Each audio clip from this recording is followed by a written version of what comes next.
against Florida State. As expected, it was a war until Lamar Thomas gathered in this Gino Tremenda pass. The winning margin, 19-16. From there it was on is Dennis Erickson and Joe Paterno, then at Penn State.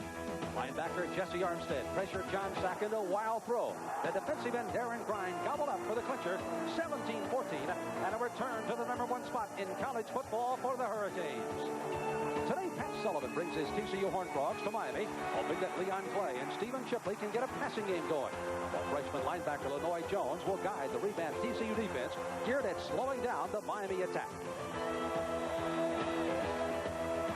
It's the Frogs versus the Canes, next on Sunshine Network.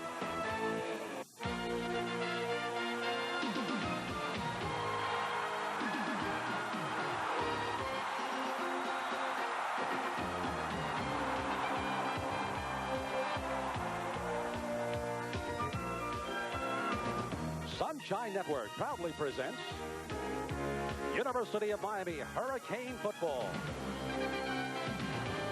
Brought to you by Coors Light. The Silver Bullet is the right beer now. And by the Olive Garden Italian Restaurants, where all the best of Italy is yours.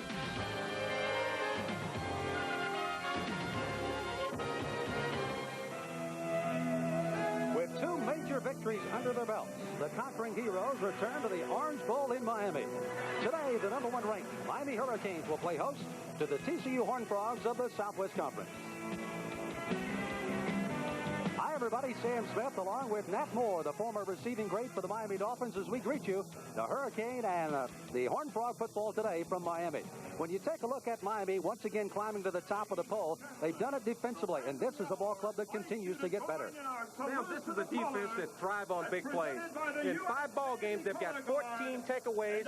They're tied for second in the nation in scoring defense, and they've given up only 4 touchdowns all year. Well, it's a team of stars on the defense, but 2 that really came up big against Penn State that helps win the game last week. Defensive end Darren Grine last week versus Penn State sniffed out the screen, intercepted the ball, ran it in for a 28-yard touchdown that won the ball game. And Michael Barrow, the leading tackler for the Hurricanes, had 19 tackles. 14 of those were solo. When you take a look at the numbers of the other players that are playing for the Canes defensively, they've got a lot of help to truly become one of the outstanding teams defensively in the country. Offensively, though, Gino Tremenda and company are struggling on the passing game. And that's one area they did not come up big in the Penn State game. Well, Gino had a tough week last week, but you know, this is the first time since 1982 that the Hurricanes were held under 100 yards passing. But this week, Gino must come up big for them to have success. When the passing game goes down, like most good football teams, something comes up and the running game appears to be coming back. Well, last week, the Hurricane offense, for the first time, was able to run the football. The 2 fullbacks combined for 138 yards, where they've struggled all year. Well, one of the big reasons is the 5th-year senior up front, Mario Cristobal, back in the lineup for the Canes, and he's a good one. Well, he's a 5th-year senior that he's only been able to play in 2 ball games this year, but he is the leader of a very young but maturing offensive line. Well, that's for Miami. Other side of the coin, Pat Sullivan and TCU come in without one of their best rushers in Derek Cullors, but they've got a combination of the passing game that could click some big numbers. Number 12, Leon Clay. He has all of the tools, but for a 5th-year senior, he's only started 15 ball games.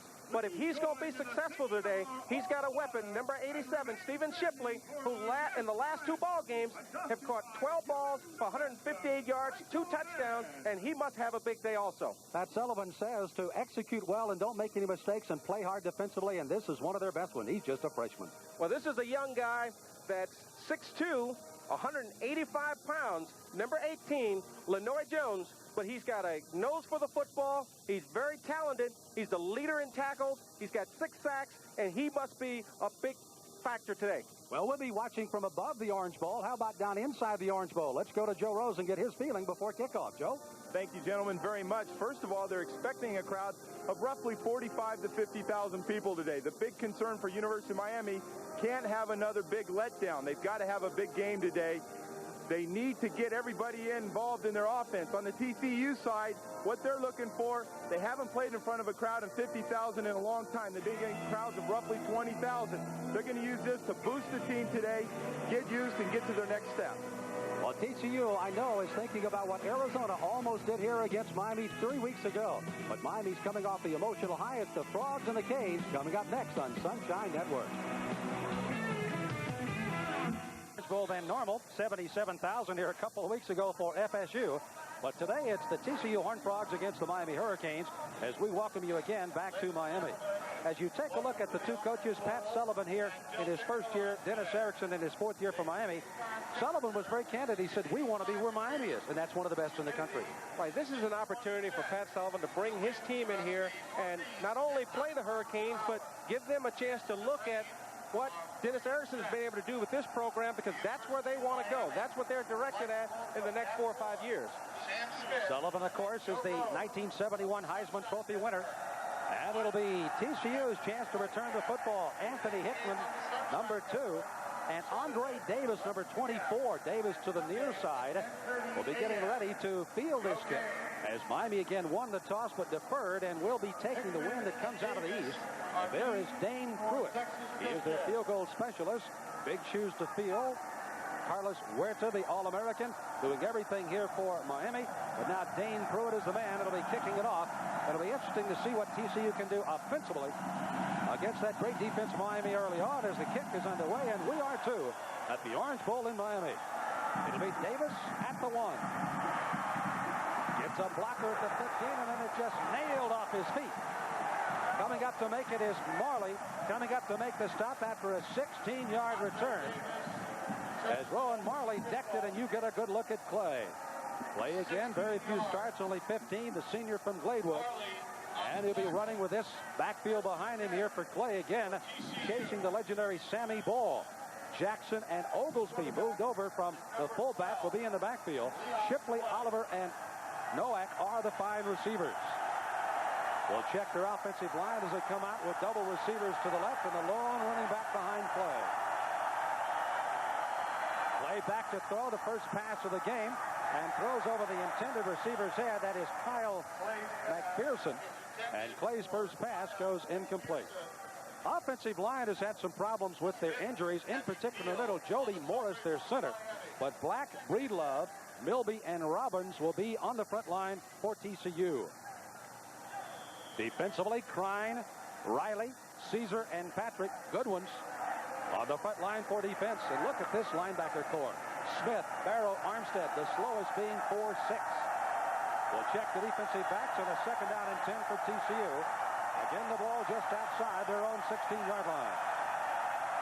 Clay with trips to the left. A delay gives it right up the middle. This is Motkins, a fine runner to the 25. He has enough for the first down as he's powered under at the 29-yard line. A 13-yard gain, and one of the top 3 rushers in the history of TCU, number 4 all time, gets a quick opener right up the middle. Let's check those defensive backs for Miami before we go any further with TCU here. Sigler, Greer, C.J. Richardson, interesting enough, starting at one of the free safeties, and McNeil will be the other starter in the backfield for Miami. Good trap play that time for Clay. As you take a look at some of the numbers, he does have good numbers and throws that ball well. First down for the Horned Frogs. Clay back to throw.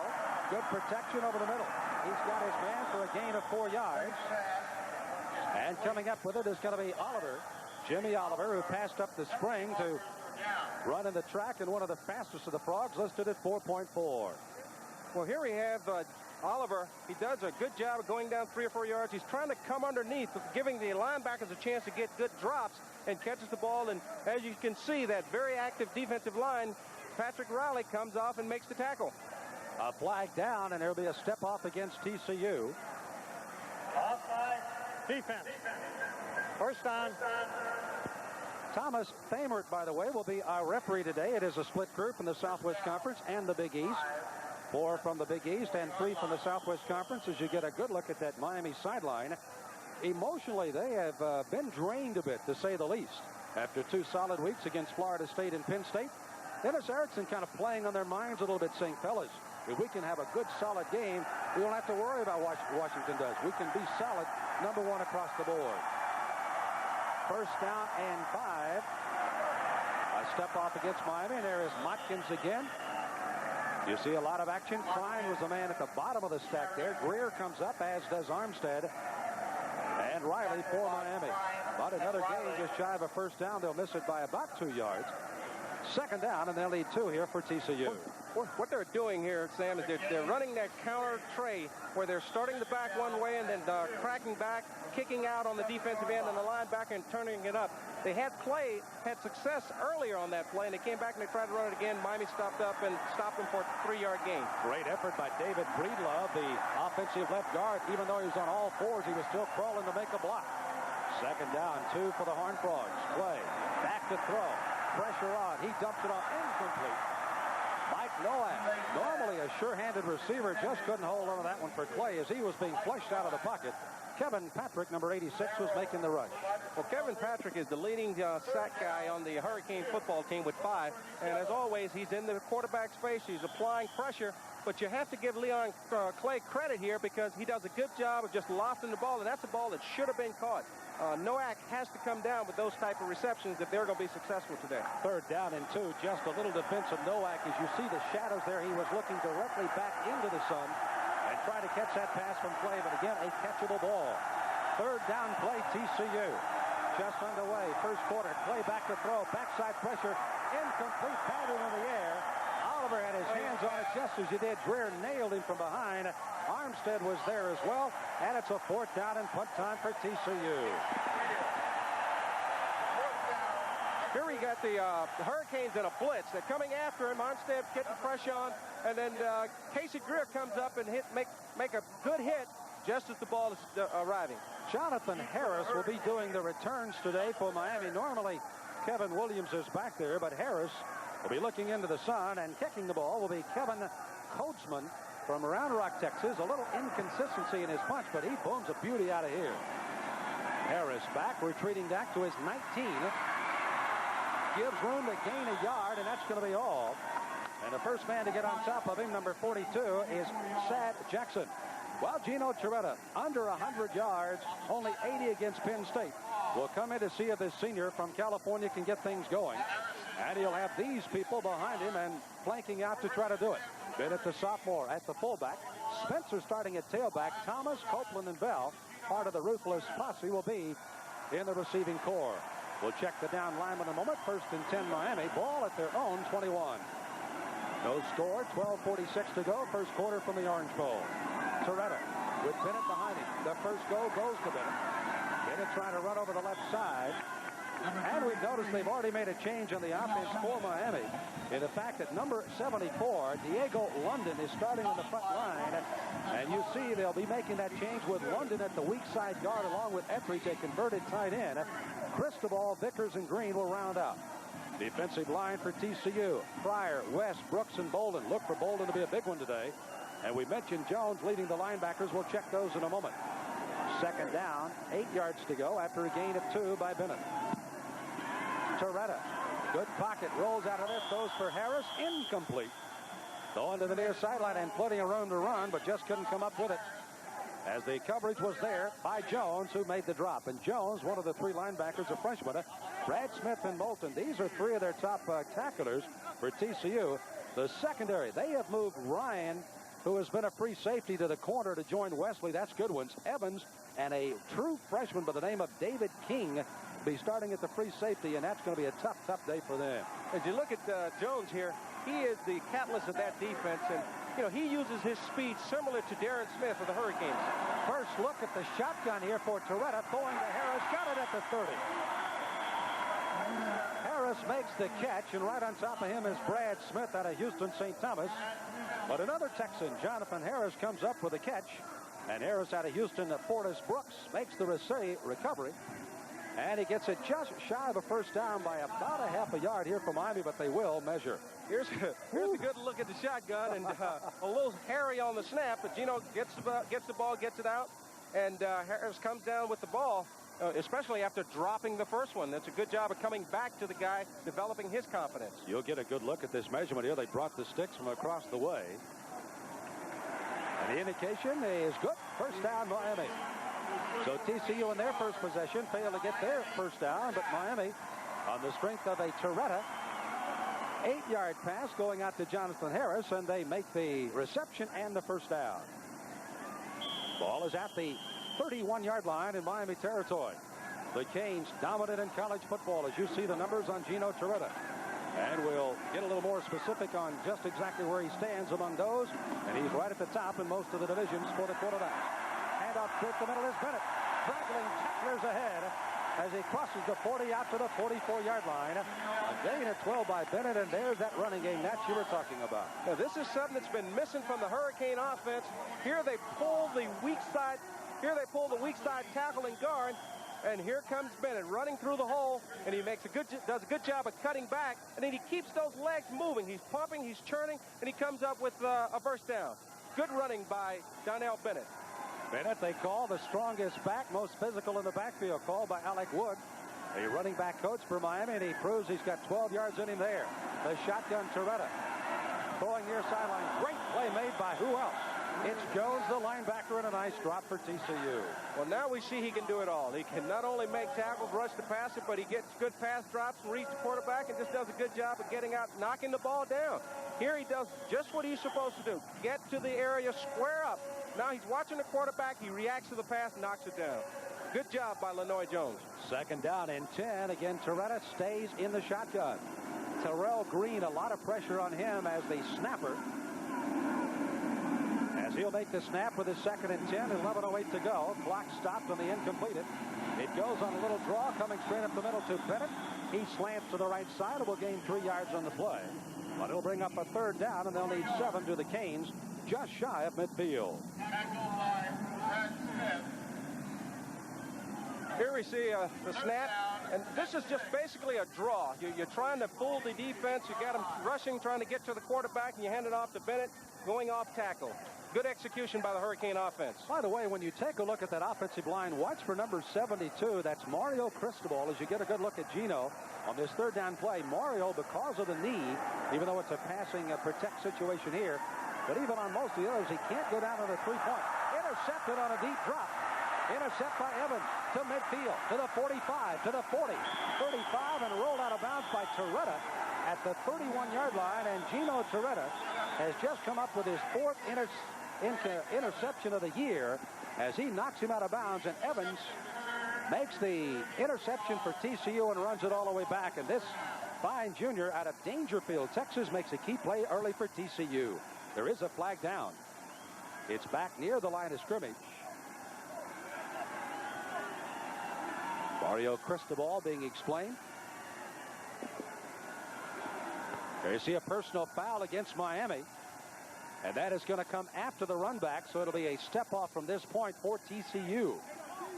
And we talked about the defense. They're in a hole now a bit. Dead ball. Personal foul against the defensive team. First down.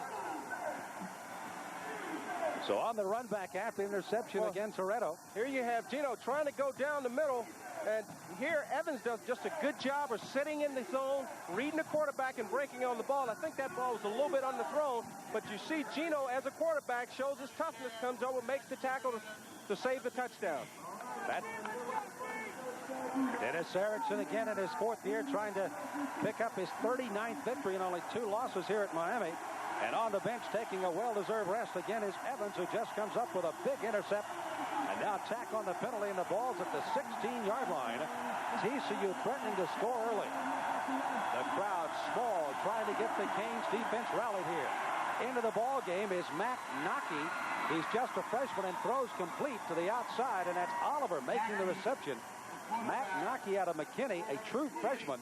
Been trouble with a bad shoulder, but throws it right on the line, and a fine catch by Oliver. Here we have play action, but you watch Oliver. He goes down, he takes his time, and he just finds the open area and settles down, catches the ball. But watch this little quick move. He makes the little juke inside, goes back out, but the defense wasn't fooled. You know, that was one of those situations, as inside the 20 only 7 times had an opponent get there. TCU now being the 8th, and they'd scored 5. Nockey with a bad snap, and it was going to be a whistle before the play ever got underway. Nockey, by the way, name is spelled W-N-A-K-E, but pronounced Nockey. And a freshman, 6'1", 205. But it is a penalty against TCU. It'll back them up 5. You know, interesting, on the last passing play of the year, it appeared that coverage for Miami just totally broke down, as here's the call. Dead ball. Ball start. Offense, second down. Little motion on that front line. A little over anxious here for TCU, I think. Yeah, here's a golden opportunity, and you see the left guard here just jumps a little bit before snap, and he's just trying to get off on the ball, trying to get that score in because they know this is a big score for him to get him off to the right start. David Breedlove from Tyler, Texas. Here's the handoff, Nocky outside to Motkins, and he's knocked out of bounds. Coming up is Sigler to make the play for Miami. They will gain on the play, getting it back inside the original sticks. There's an injured TCU Horned Frog down, and that's ill afforded by the Horned Frogs, who brought all 80 of their scholarship players left, injured or otherwise, to this ball game. Here we have that counter again, where they're trying to run that counter tray. And here, because Barrow is stepping up inside, Motkins can't go in. And the one thing you don't have much success at is running wide on this Hurricane defense. By the way, Mike Black was the TCU Horned Frog down, but he's up and all right. Third down play here for TCU. The ball at the 15. 10:03 to play, no score, first quarter. Nocky angles to the end zone.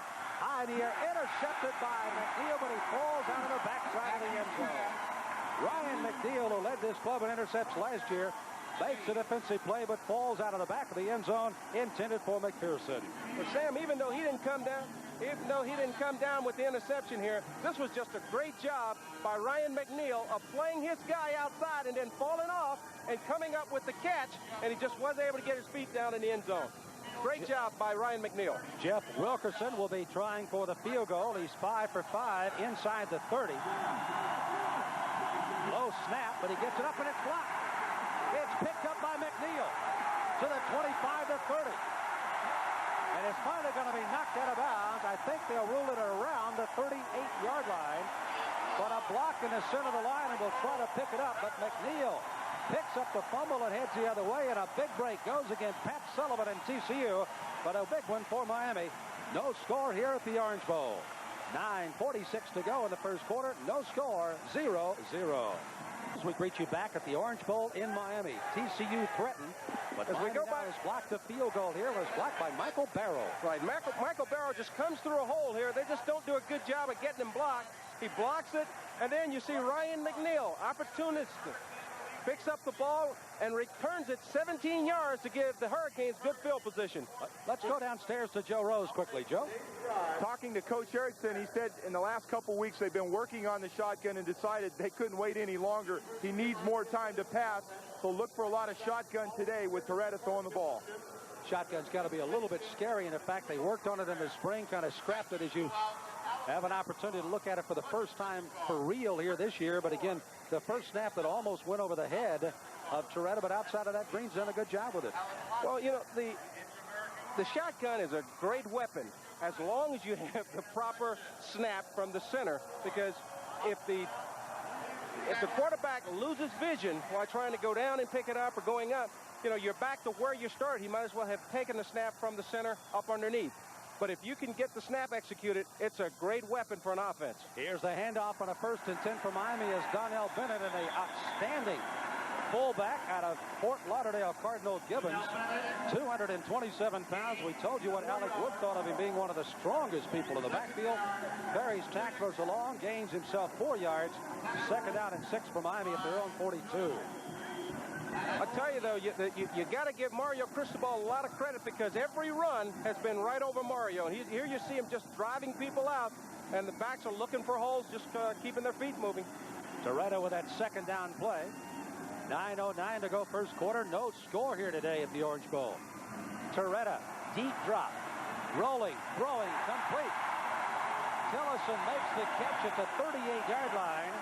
Miami with a 1st down and deep into TCU territory. 21 yards in the pass and run, and A.C. Tillison out of Bay City, Texas. One of 9 Texans playing here for Miami. This is just good execution by the Hurricane. A little play action there. Gino gets outside the pocket and hits Coleman Bell, number 17, the big tight end. And they've had a lot of success with this play during the course of the year. Coleman Bell is a senior, but he's also the leading receiver on the Hurricane football team. Let me correct myself. Certainly that was Coleman Bell rather than Tillison. And look at Bennett going to the 29. Well, the running game has certainly hit on a couple of good cylinders at Penn State, and now it's starting to click on all here today against TCU. By the way, one of the last tackles was made by number 46, David King, a true freshman starting at free safety for TCU. Yeah, you've got Donnell Bennett running right up Tyrell Green's back, and as you see, they're just blowing everybody out of there. And the way you win football games is you play on the other team, your opponent's side of the line of scrimmage, and offensive line is winning that battle right now. Gain of 9. Bennett will get the first down as he powers his way to the 26. You know, Sam, when you have some success, the way that the Hurricanes did last week against Penn State, that have to motivate you. That have to build your confidence.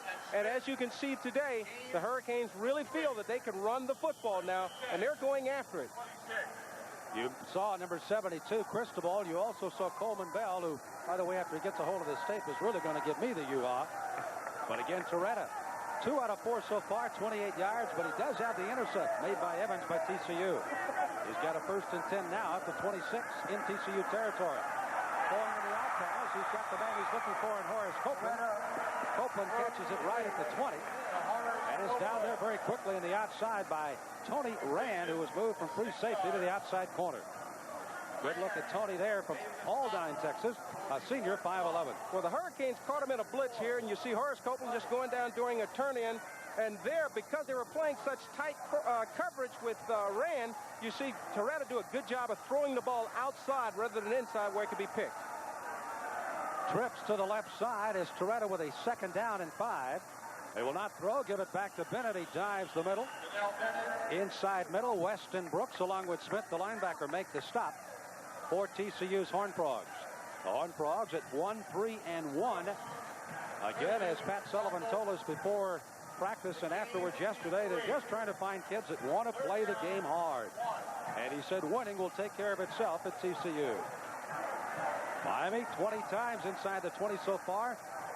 Good efficiency with 15 scores, 12 of those getting 6 on the board. Toretta checking off on this 3rd down and 2. 6:28 to go. Hands off to Bennett. And Bennett with a great effort dives his way inside the 15 for the 1st down, because Vincent Pryor out of San Antonio Churchill had a hold of him, number 89, and Bennett just literally snuck away from it. Once again, here you see Gino doing his job, checking off, getting him in the right play. And you see Donnell Bennett, he's got his body leaned down low, and he's just driving through the hole, trying to get that 1st down. And so many times you hear about running backs. You get a good look at Pat Sullivan there, the Heisman Trophy winner in 71 at Auburn. Is good runners keep their legs moving, and that's certainly what Bennett's done so far. So far, he's doing a real good job of staying low and just driving through the defenders. 1st down and 10 at the 15. Toretta back, throwing to Spencer.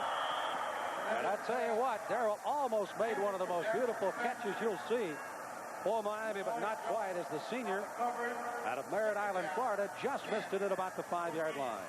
Well, Sam, what's impressive about that play is to see Lenoy Jones running with Darrell Spencer. I mean, here's a linebacker that's covering a wide receiver like a blanket, and he's out there and makes it a tough throw for Gino to get the ball to Darrell Spencer. No angle to get it to him better. No he had to angle throw at it all. over it. Yeah, nice play. 2nd down, 10 yards to go. 14-yard line in TCU territory for the #1 ranked team in the college poll, the Hurricanes of Miami. They give it straight ahead, and Bennett's going to be met squarely in the center of the hole. No place to run to this time, and coming up to close down the hole quickly is Mike Moulton out of Arlington. Their number 3 tackler with 54, and also getting up off the bottom is Brad Smith out of Houston St. Thomas with 50 tackles. Their linebackers are very active. They've got real good linebacker play similar to the Hurricanes, and here you see the Hurricanes trying to run a draw, and once again, they're not able to get a hat on Brad Smith, and he's there making the hit, and in comes Moulton. This is only the 4th 3rd down effort for the Canes. They're 2 out of 3. They're in a definite pass situation here. No running backs behind Toretta. He's back. Good protection.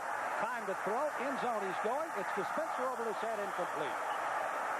I tell you what, that offensive line gave him plenty of time to look at 1, 2, and 3 receivers, and he just overthrew Spencer. And now Pruitt will come on, and he'll try to get the 3 points on the board. Well, they gave him plenty of time, but there's just nowhere to... There was nowhere to go with the football there, Sam. And, I was looking at the linebackers, and all 3 linebackers were back along the goal line playing pass defense, which, that's a great drop for linebackers. This will be a 32-yard try. Only 4 of 9 so far this year for Dane Pruitt. The snap is up, The hold is good, and the kick is good as well. So with 5:04 to go in the first quarter, Miami is drawing first blood as Dane Pruitt has hit it from 32 yards away. Miami leads TCU by 3. Field goal by TCU by Miami has put them back on a 0, but Miami has come up with a field goal of their own, and with just a little over 5 minutes to go in this first quarter, it is a 3-0 game with Miami prepared to kick off again to Davis and Hickman for TCU. And you look at a pretty good conversation, and that's a good thing for Miami. Good give and take. Jonathan Harris and Dennis Erickson here for the Hurricanes as they've got a road ahead with 4 games that you have to classify as winnable, including today.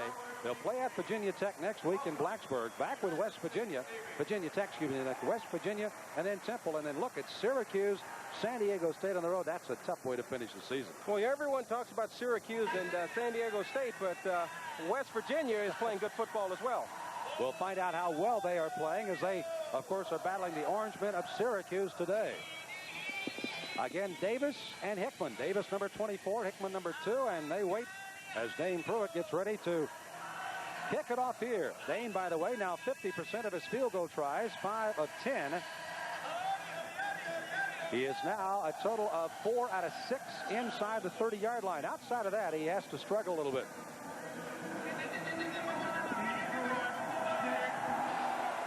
This one with a wind behind it will come again to Davis on the near sideline. It's a block at the 15, bangs off a tackle at the 20, and comes straight ahead. And Dane Pruitt is a man that puts him on a seat of his pants. I tell you what, that was a major league hit by Pruitt there. You know, you love to see a kicker come up and hit someone head-to-head like that. You know, it was interesting. One of the officials came over and pat him on the helmet and said, hey, what a great effort that was. Right, this is just a great job of running by Davis. And he breaks the tackle, spins out, he looked like he can go. And look who's here. It's the kicker. And I mean, he stands him up. Great tackle by Dane Pruitt. Young man out of Birmingham, Alabama. 5'11", 192. He's got some good size. I'm not sure how quick he is, but he got down there in a hurry. Well, Clay is back at the quarterback with the split running backs here for TCU. Wide receivers left and right. Watkins with the call. And Curtis gets the ball square over the middle. Dives it out near the 35. They'll put him down at the 34-yard line. Watkins out of Marlin, Texas. Again, 4th all-time in rushing. Over 2,800 yards for the Horned Frogs of TCU. He normally is spelled by colors, but not today. He's injured. This is just a lead play with the fullback coming up there, lead, and then good running by Watkins, but Jesse Armstead stepping up in there on making the tackle. They're going to be trying John Oglesby, number 32, at running back a little bit today. And the handoff goes straight ahead. And Michael Jackson, the fullback, this time gets the call. Jackson, little used, only 9 carries for 10 yards, but he has a score. Normally gets it in short yardage situation, gets a gain, and moves it out for a 3rd down, and they need about 3.5 to go. Here you see Warren Sapp doing a good job of beating his blocker and getting in on the tackle, not giving Jackson anywhere to run the football. You know, that's one thing they've tried to do a great deal of with Miami, is to use their first, second-line people almost equally. Warren Sapp has had a good time to do so. Clay's struggled with the pass so far, hitting only 1 of the 5 that he's thrown. He's back to throw his 6th. And it is in and out of the hands of Oliver, and that is not Clay's fault. Oliver just dropped that one. Well, Clay has had a couple of good throws here that should have been caught. You know, that's the second DB, drop ball, as we call it. We call it DB. But that's the second drop ball that could have been a first down. You know, they've stopped themselves so far. Oliver may have another couple of words for it before he gets to the sideline. Kordsman gets ready to kick for the 2nd time here for TCU. Mario Cristobal, you may recall early on, he was shaken up just briefly after the intercept, and now he is heading to the dressing room. So Cristobal, trouble with that bad knee, is heading to the dressing room. Joe Rose will be checking on that. A bad snap, but Kordsman feels it. Harris will watch this one bound in front of him at the 30. Takes a good Miami bounce and hops upfield. And the man coming up to down it is Darren Schultz for TCU. Let's go down to Joe and find out about Cristobal. Well, real quickly, Cristobal has been fighting the flu the last couple days, the stomach flu. They're going to go put some IVs into him, put some fluid back into him, and try to get him back in this ball game. But right now, he's got upset stomach. He's very sick. Well, that in itself is good news to me, because I was fearful it might be the knee again. But again, just the problems that Joe alluded to there. Well, you don't ever see a player leave the field, but you're always happy that you know he'll be able to come back, and it's not one of those nagging injuries like a knee or a shoulder that it's hard to rebound from. Larry Jones is now the running back, the most valuable player of the Orange Bowl victory by the Canes over Nebraska. And he runs it out, replacing Bennett. Gain on the play of about 6 yards. It'll bring up 2nd down and 4. TCU on the left side. Those linebackers again continue to be the active tacklers. Well, you know, the offensive line is just doing a good job, and I'll tell you what, it's impressive to see the offense run the ball with authority. They're going 5, 6 yards, 10 yards at a clip, and when you can run the football, the passing game will become easy. It'll take a lot of pressure off Gino. Patrick Conley, a reserve linebacker, in there, number 53, made the tackle for the Horned Frogs. 2nd down and 4. Torretta, short drop. He's letting it fly, intended for Copeland. Copeland chases it down, but he runs out of real estate. Well, I tell you what, Tony Rand had covered him about as well as you can cover him, as he was stride for stride, as Copeland, one of the real quick people in the Big East and the nation, were running stride for stride up the sideline. Sam, this is his first game at corner. He's normally the free safety. They've moved him to corner, and here he runs stride for stride with Horace Copeland, who is the fastest guy on the Hurricanes football team. You have to wonder if Pat Sullivan didn't know something when he made that move. Well, he said he wanted Ryan and Wesley, two very aggressive and swift people on the corners. Torretta, quick look-in pass, comes to the near sideline. That is going to be Chris Jones, number 85. Makes the catch, and it's enough for the first down as he falls down at the 43. Let's go back now to Joe Rose. Joe? Well, a big part of this Miami offense has been Kevin Williams, number 5. He will definitely not play today. He's in shorts and a shirt today. He will not play. He's been a big part of that offense in the slot. So Williams, who has had some nicks and bumps and bruises, got more against Penn State and will be held out today. And obviously the reason that Jonathan Harris is returning punts today and is playing so much at a split receiver, he is one of 3 playing to the right side on this first down play for Miami. 2:17 to go first quarter. Miami up by only 3. Torretta, ball is batted in the air. Harris comes back to make the catch, but there's a flag down. Ball was batted in the air. Brad Smith, number 51, batted the ball up for TCU. But there's a flag down as, again, Thomas Thamert from the Big East, our referee, and his officiating crew squaring things away, and it's holding against Miami. By the way, it was a reception by Harris, but it'll be rubbed out here. Ladies and gentlemen. Holding, offense, 10-yard penalty, replay, first down. No, it's really got to be kind of a tough situation as we take a look at it again here. Right, here they come again with a blitz, and then you see Brad Smith sees that, you know, he can't get there, so he stops. He does the next best thing. He jumps up, bats the ball down. Dennis Erickson again trying to motivate his ball club this week. Yes, you are playing a team that you should beat in TCU. You're coming off the emotional roller coaster of Florida State and Penn State big wins. You're back atop the coaches poll. You're behind Washington in the AP poll. But you've got a game that you just show up and maybe you win. Maybe that's the thoughts of some of the Canes, and Dennis Erickson has tried to say, hey, we need a good win to solidify our hold on number 1. And in the shotgun, Torretta. First down and 22. Has a blocker back there with him, and he airs it out.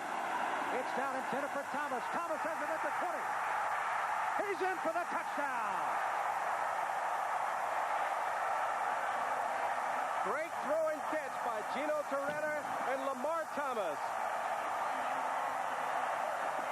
That was strictly just the speed of Thomas out-racing the secondary of TCU, and Torretta laid it out for him. He ran under it. 68 yards, touchdown Miami.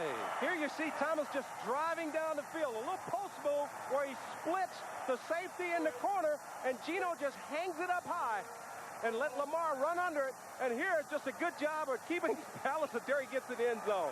A fantastic execution by both players. Evans and Rand were the 2 defenders, but they can't get there. Pruitt's extra point is good. 1:58 first quarter. Miami has now taken a 10-0 lead on TCU here at the Orange Bowl in Miami, as the number 1 Canes try to go for their 49th consecutive victory in Miami and their 24th in a row. We'll be back with more after this on Sunshine Network. Over TCU, a 68-yard pass from Torretta to Thomas, just one of the many long-range Torretta, of course, having a long one, 99 to Copeland for an all-time record here at Miami. This is getting the monkey off your back. You only threw for 80 yards last week. Here you hit Lamar Thomas for 68. And last week, his longest pass reception or completion, shall I say, was 15 yards. So Gino has to feel good at this point.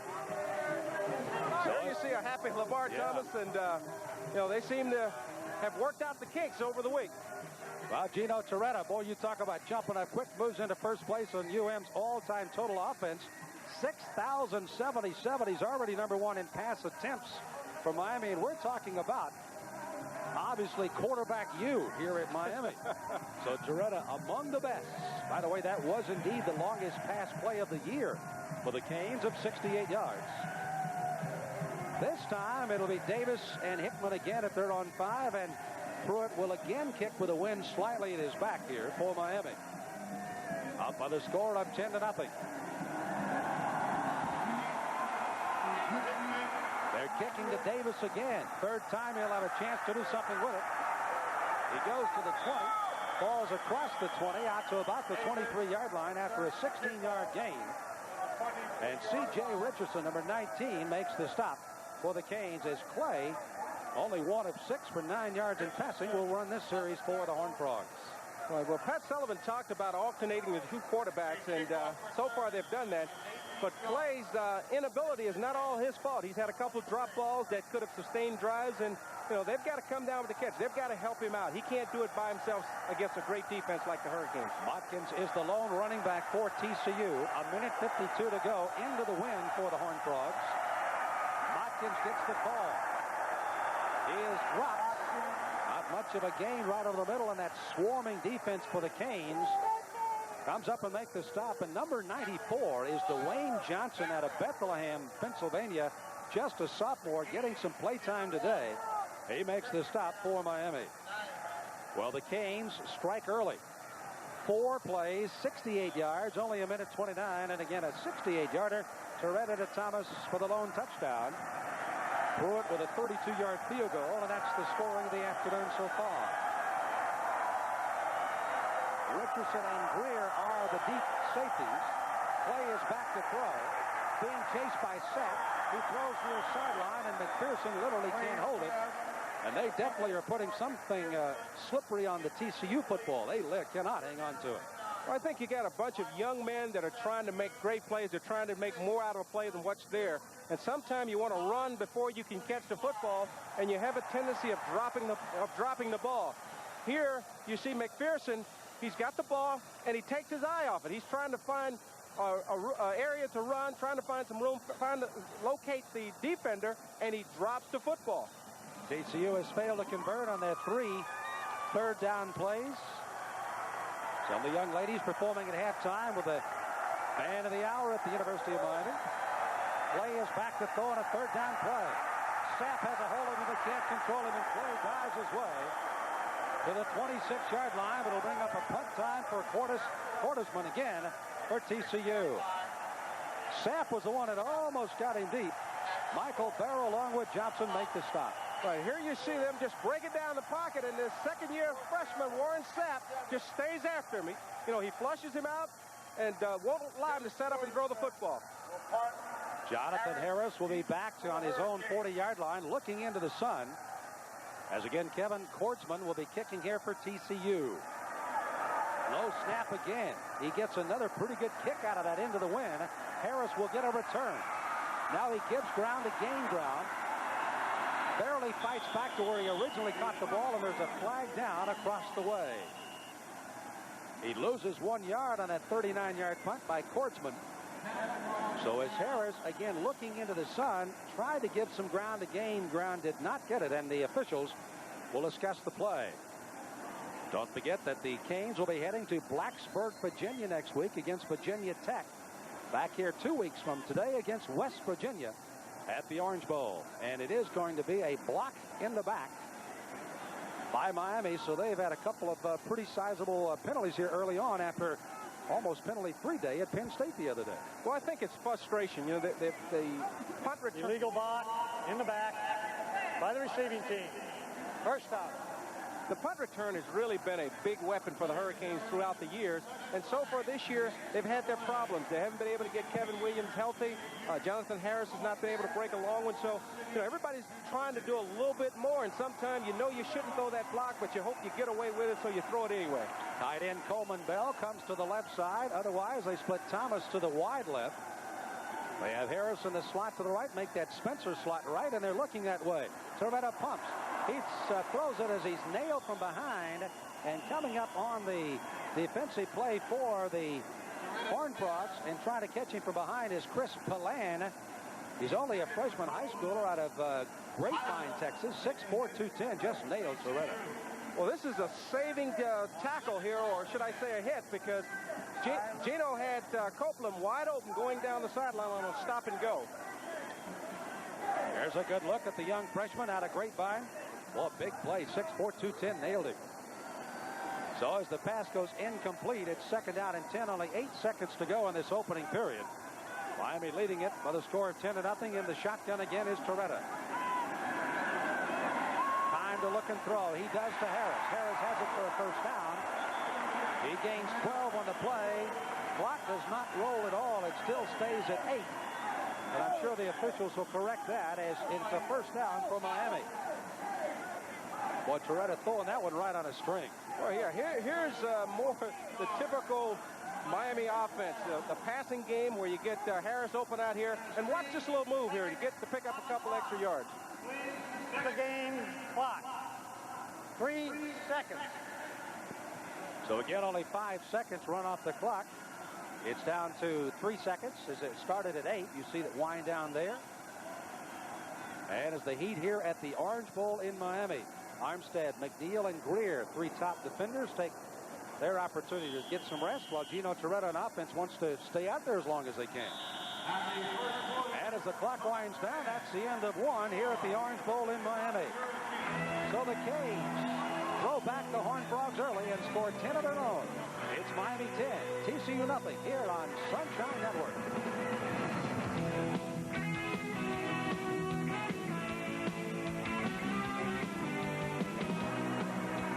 It's 10-0 as the Miami Hurricanes lead the Horned Frogs of TCU. Joe Rolls is a very busy man down in the field. Let's go to him quickly, Joe. Well, so far the TCU defensive game plan has worked fairly well. They've told their players coming in this ball game, don't give up the big play, give up the short play, give up their short running attack, and give up the short pass, but stay away from the big long pass. Good look at Reggie Herring, who, by the way, is an 81 graduate of Florida State University and is from Titusville, Florida, the defensive coordinator for TCU. Likeable conversation with him yesterday when he worked out here at the Orange Bowl, and his defense is on the field again as Torretta airs it out. He's throwing for Copeland. High jump, and it's just knocked away, and that is Evans again. No, that's Rand, number 1, who made another fine play for that cornerback spot. Well, Torretta had his man, but Rand just knocked that one away. Well, Gino was trying to get it down the field once again to Copeland, who is, I guess, his favorite target as far as the long ball goes, because they hold all of the records for the longest receptions. But once again, Rand does a good job of just staying in his pocket, staying in his hip pocket. And the ball here is just slightly underthrown, but Rand recovers and bats the ball away, as you can see here. Underthrown at about 50 yards down the field. My. Good play by Tony Rand, the senior, normally a safety, now playing cornerback. Here's the little draw delay going to Jones. Ball's on the ground. Did the ground cause the fumble or not? The officials say yes. Jones was down, and Evans' recovery is rubbed out, and it's Miami's football, but now they face a 3rd down play. 3rd down. A lot of action coming on TCU as far as where the coaches come from. And let's take a look. Pat Sullivan, certainly from Auburn. He was their offensive coordinator, FSU, Auburn, Miami. How about Paul Jett, played right here. Auburn, and Georgia. All of those guys have the big Southern connection from the Southeast Conference. A good one where you played at Florida. Well, they've got a lot of Southern talent, not only in their coaching staff, but also on their football team, as well as the University of Miami has a lot of Dallas talent here. from Texas. Thomas tried to cut back. The pass appeared to be thrown to the outside. Thomas returned to the inside, and it goes incomplete on that 3rd down and 11, so it's 4th and punt time. As a matter of fact, the first time we'll have a chance to take a look at Paul Schneider, but let's look at this run on the coverage here again. Well, it looked like he's just driving down, running a square in, and the ball's thrown a little bit behind him, and trying to gather himself and come back, he slips. Paul Schneider, transfer from Saddleback Community College out in California. And the catch is made by Hickman, Anthony Hickman, who normally plays the quarterback role, but does return the punts after 45 yards into the wind by Paul Schneider. And it's going to come up to be a first down for TCU, and the ball will be at their own 24-yard line. Good look at Hickman going off, number 2. Again, he was called pound for pound one of the outstanding secondary people in the country, but they said he just wasn't getting the job done. Thus the move, Ryan into his spot, or Ryan, excuse me, and again, David King moving to the free safety spot for TCU. As a look now at Max Naki. He has played, this is his 2nd series that he's played so far today. Got his shoulder bumped up a bit against Baylor, but it is left shoulder, and he's a right-hander. He throws complete, and making the diving catch on the far side. Coming up with it is Stephen Shipley. Shipley at 6'5", 220 out of Lindale, Texas, their number 1 receiver. And they really want to try to do something with him. They say he runs excellent routes and really has some great hands. Right. When you talk to the TCU folks, they talk largely about the hands, his ability that if he can get his hands on it, he'll come down with it, and that's why he's their leading receiver. Naki again came in the Oklahoma State ball game in this rotation of Clay and Naki, and he won it with a touchdown pass, their only win of the year, as they turn back the Cowboys 13-11. Only a high school freshman. There was a motion along the line for TCU before the play ever got underway.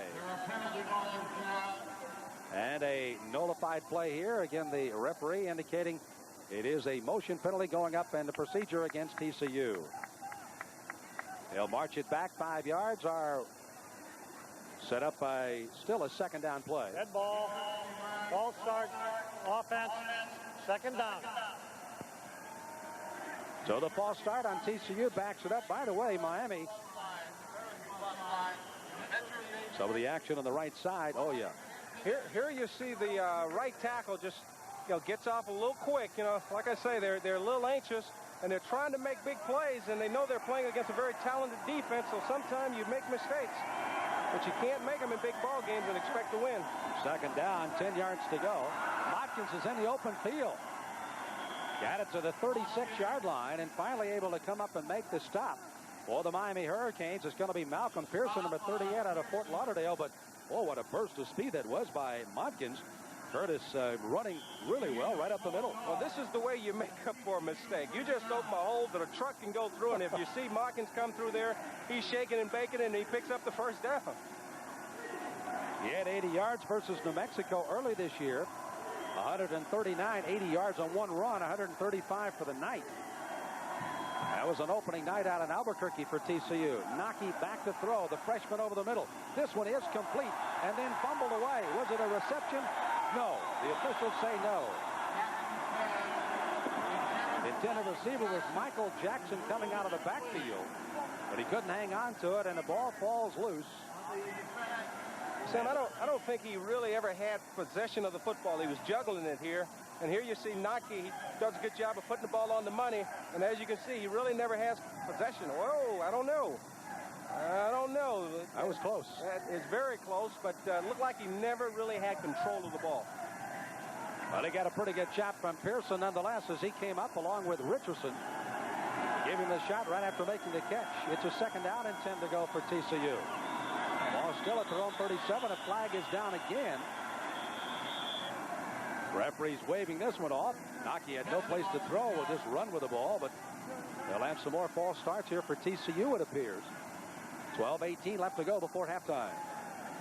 Dead ball. False start. Offense. 2nd down. This is one of those problems you probably go through, Nat, when you are alternating quarterbacks. Different cadences, I'm sure. Right. You got different cadence. Each quarterback has their own feel. And sometime as a player, whether it's an offensive lineman or a back in the backfield, you're trying to get off on the count. You anticipate. And depending on which quarterback's in, he can hold it a little bit or he can rush it. So, it's kind of tough on the lineman. Pat Sullivan, 6 years an assistant at Auburn, offensive coordinator along with coaching the quarterbacks. What else? Now the head coach here at TCU. Hand off up the middle. Atkins driving his way up. Over the original line of scrimmage, Pearson will finally bring him down, but they gain 5 on the play, make it about 6. But it's going to bring up a 3rd down and 9 to go here for TCU. Jim Wacker had done an excellent job at TCU before Sullivan takes over and trying to build with character. Well, here we see the lead play again, once again, and Bruce Eberst is in the ball game and comes up with the tackle. So they're using a lot of people. Of course, the offensive coordinator for Pat Sullivan, of course, gets into the act, but this is the man that does all of the ball playing for TCU. As back to throw is Nocky. McNeil had that one in his hands, but incomplete. Intended receiver was McPherson, and nobody more disappointed than McNeil. He said, oh, man, was that a dying quail? Well, Miami was in their cover 2 defense where they show corner up, and then as they run that corner route, you see McNeil comes back and makes the play. He almost comes down with the interception. He knows that's one he should have had. Kortzman will be kicking with the wind at his back this time. Harris, I don't think, respects that wind as he's standing on his own 30. Kortzman had a couple of pretty good ones. He gets another low snap, and Harris has to really retreat back. All the way back to his own 19 before he tries to turn upfield. Still looking for ground, and he's going to lose another yard. So Jonathan Harris fields the punt after 43 yards, loses 2 on the return. 11:16 to go before halftime. It's still a 10-0 lead as Miami leads the Horned Frogs of TCU. We'll be back to Miami after this timeout on the Sunshine Network. For the score of 10-0, they're trying for their 12th consecutive victory over a Southwest Conference school. And TCU coming in and on the bottom of the score. Joe Rose has a special guest down below watching the game at field level. Joe? Well, we probably have TCU's biggest fan today here. Roosevelt Collins, a 6th-round draft choice rookie, middle and outside linebacker for the Miami Dolphins with me. Took a little time out from practice today, and he's out watching your team's giving a heck of a go here today, Roosevelt. Yeah, they're playing very well right now. They keep it up for the 4 quarters. They're very good. We were watching you over on the sideline earlier. You were really getting into it, getting the guys fired up. What'd you say to them? Oh, man, I just feel like I was here last year. Just keep it up, let's play hard, and enjoy the game. That's what they need to do today. How about the start of the Miami Dolphins this year, 5-0? Oh, we're loving that, every minute of it. Okay, real quickly, you want to say hello to somebody at home? I just want to say hi to everybody back in Fort Worth, and see you soon. Okay, back up to you guys. Thank you. Thank you very much. 1st and 10 for Miami. They'll operate squarely at their 20, and Gino Torretta, 6 out of 15, 123 yards, gets it outside, and this is, once again, Coleman Bell. That will be a very late hit, and TCU is going to get caught for it. Diving into the stack that time was Vidon Smith. He's a freshman out of Lubbock Estacada, number 77, and dove in to Coleman Bell. So the personal foul against TCU after a good catch and run that time. Gained the Hurricanes about 7 yards. And rubs it out with the penalty, of course. Personal foul against the defense. Automatic first down. Well, Miami's doing just a great job of mixing their plays up here. Coleman Bell blocks down, then comes out on a delayed screen and gets the ball and picks up about 6-7 yards, and then get hit a little late and you get 15 more yards. So this is just a good job of the Miami offense mixing their attack up today. Well, as Miami continues to run a lot of receivers in and out, Chris Jones is the widest receiver. To the top of your screen is Torretta. Back to throw. He gets it out there to Jones. Jones tried to turn the corner at midfield before Tony Rand, the senior who has been all over the field, number 1, can finally corral him. And that's exactly what they're trying to do, isolate one-on-one out on the sideline there. Yeah. And Miami loves to isolate their guys one-on-one because they know that they all can run good routes, catch the ball, and they got quick feet. As you can see here, Chris Jones almost breaks the tackle. He gets the first down. I tell you, Tony Rand is starting to wonder if he should have stayed at safety. It could look like they're going at him every time. He's definitely going to get that TCU white uniform dirty today. 10:47 to play here in the first half. 10-0 our score from the Orange Bowl in Miami. Sam Smith, Nat Moore, Joe Rose. Glad you could join us today. The Hurricanes of Coach Dennis Erickson with the longest current winning streak in NCAA college football of 23. They've won 48 straight at the Orange Bowl, including 3 in the Orange Bowl Classic, as Torretta in his numbers. A touchdown, but an intercept as well. handoff. Stephen McGuire into the ball game, number 30. As we've seen Bennett, Jones, and now Stephen McGuire, their number one, the rusher of a year ago. And he runs it square up the center of the football field. And another first down deep into TCU territory for the Canes. Well, Stephen McGuire's got to love this. Last week against Penn State, he only played one play, and here, the first play, he runs for 10 yards plus. So everybody's getting into the act, and when the offensive line blocks, it's amazing what the running backs can do. First down, Miami with their 10th, compared to only 2 for TCU. Over 600 yards for McGuire, that you see, number 30. In his stance behind Gino Toretta with a first down play, and he's going to get the call again. Runs straight ahead, and he just got those 3 or 4 yards on his very own as he gets it out over the 35 to about the 34.5 in TCU territory. He's played in only, coming up his 5th game, this being the 6th for the Canes. Did not play at all against Iowa. Has gained 64 yards on 29 carries, 11 yards being his longest so far this year. Right, he's had a tough road back. You know, he's still hobbling with that knee a little bit. He's still not 100%, but as you can see here, he's starting to drive a little bit more with his legs. Toretta with a second down. They need 7. Is back to throw. Protection is there. He throws in and out of the hands of Copeland. Copeland back there right in front of the true freshman again, David King, number 46, but he just literally could not hang on to that one. Well, he let the ball get into his body that time. Instead of reaching out, catching it in his hands, he tried to body catch it, and it was able to get to the pads, and once it hit that pad, it ricochets off. Here he does a good job. He looks the ball in. It's right there. He drops his head on it, but just because he let it play him by hitting the pads, he was not able to come down with the catch. By the way, Rudy Barber out with an elbow surgery, the starting offensive guard and one of the only returning starters of a year ago out of there. They have moved, of course, Diego London, number 74, and Vickers to the guard. Is back to throw. Is Toretta. This time he throws to Jones. And Chris nosedives his way to the 18-yard line. Coming up to make the stop is King, but another first down for Miami at the 18 in TCU territory. 16 yards on the pass and run.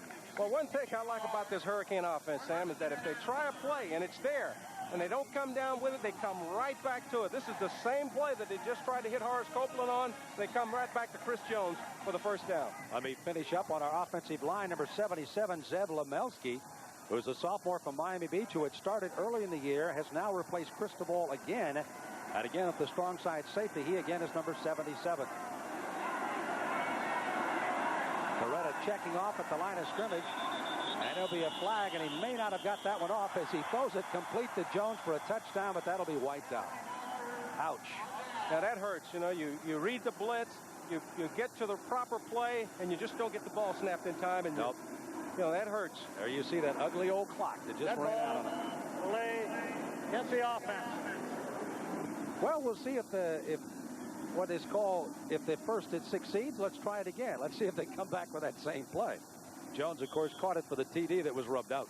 Of course, TCU may have also relaxed a bit with the whistles blowing. Well, they relaxed, no doubt. But they caught him in a blitz. The middle of the field was wide open. And I wouldn't be surprised to see him come back with it, though. Well, it's in the shotgun for Toretta on a first down and 15. He's throwing that same tight pass to the outside. This time, instead of cutting all the way across the field, goes to Jones, and they do make the reception. Going to be about 13 yards on the reception. They'll take it down to the 13-yard line in TCU territory. You know, we talked about, will they come back with that same play? I guess they answered our question. This is the same play, but Chris Jones does a good job of seeing the safety, and he hooks it up. Good. You know, I mean, that's good quarterback, wide receiver coordination where they're on the same page and they understand what they're supposed to do. As far as adjustments are concerned, that true freshman, of course, David King also adjusted well at the free safety to cut off at least the crossing pattern. Toretta runs into McGuire, then has to run for his life, steps away from one tackler, and then slides into first base, safe. But nonetheless, he's going to lose 2 yards on the play as Roland West, number 97 out of Winona, Texas, 6'3", 280, was in hot pursuit. First man that tried to get a hold of him was Tunga Bolden. This is a young man from Ann Arbor, Michigan, number 91, that chased him down but couldn't round him up. Well, this is just a broken play that's supposed to be a counter back to the left side. But here is where you see Gino Toretta's smartness. Here he had McGuire wide open, but he knew that the lineman would be downfield, so he did not throw the ball. He just tried to get back to the line of scrimmage and save the play. Third down and 7. Again, the 15 of TCU. The pass to the near sideline to Thomas. Knocked off his feet again by Tony Rand, but it's enough for a first down for Miami. And they'll be first and goal to go inside the 10 of TCU. Once again, you see Miami go to the bread and butter. Just a little quick turn in to Lamar Thomas. Let him spin outside and pick up the first down. So this has been a play that they've lived on all year on 3rd and short or 3rd and medium when they had to have a first down. Again, Gino Torretta all time in the total yardage and total attempts for Miami. Just continues to add to his total today with 6:54 left to play. He was listening to our pregame and doesn't want to hear that anymore. McGuire, goal line, touchdown Miami.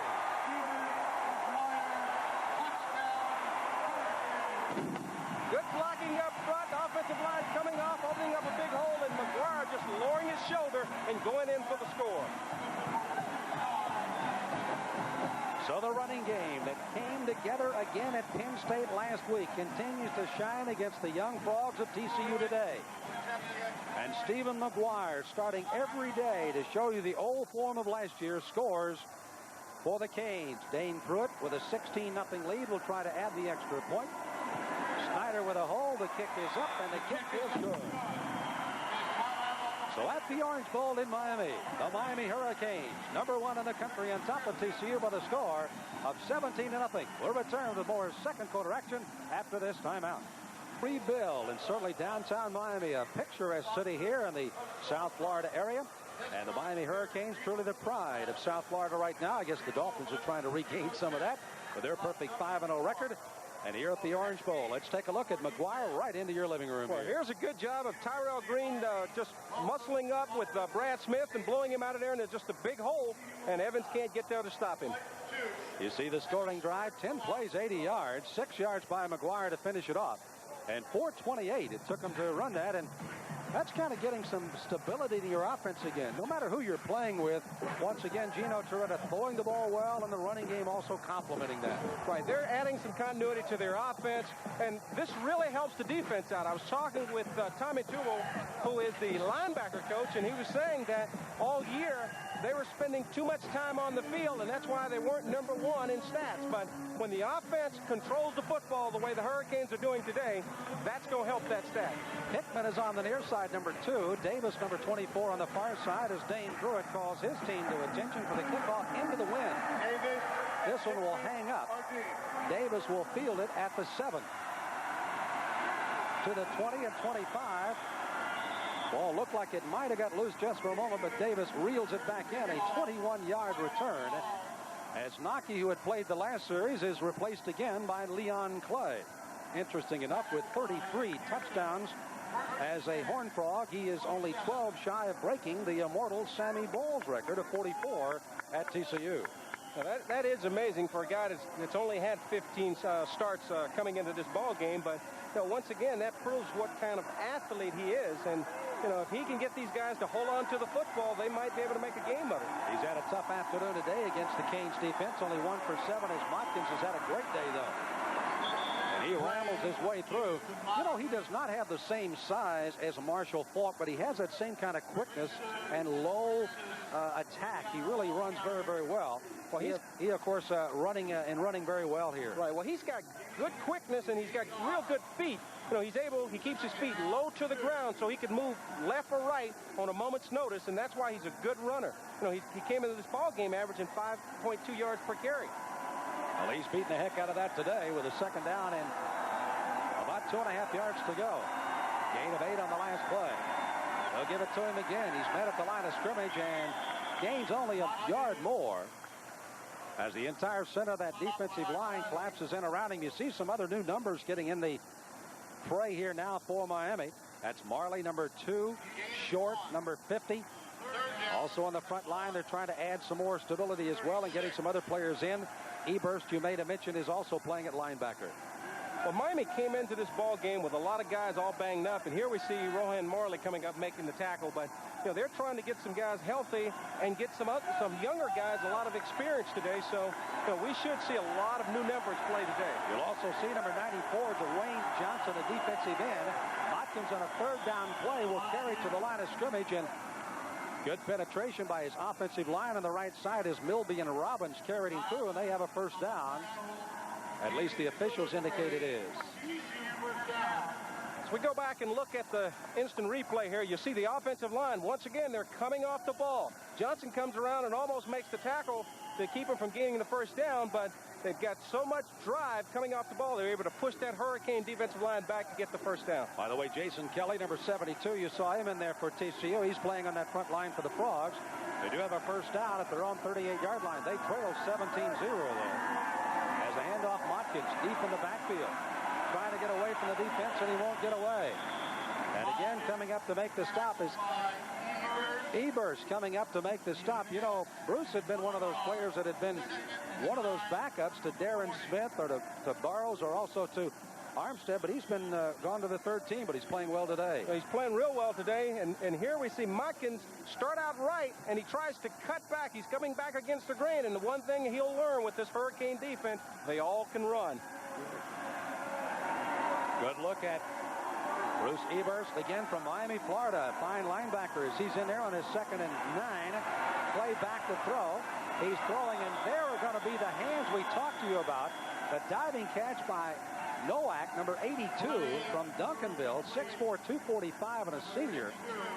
And he has enough for a first down for TCU, and they have it squarely at midfield.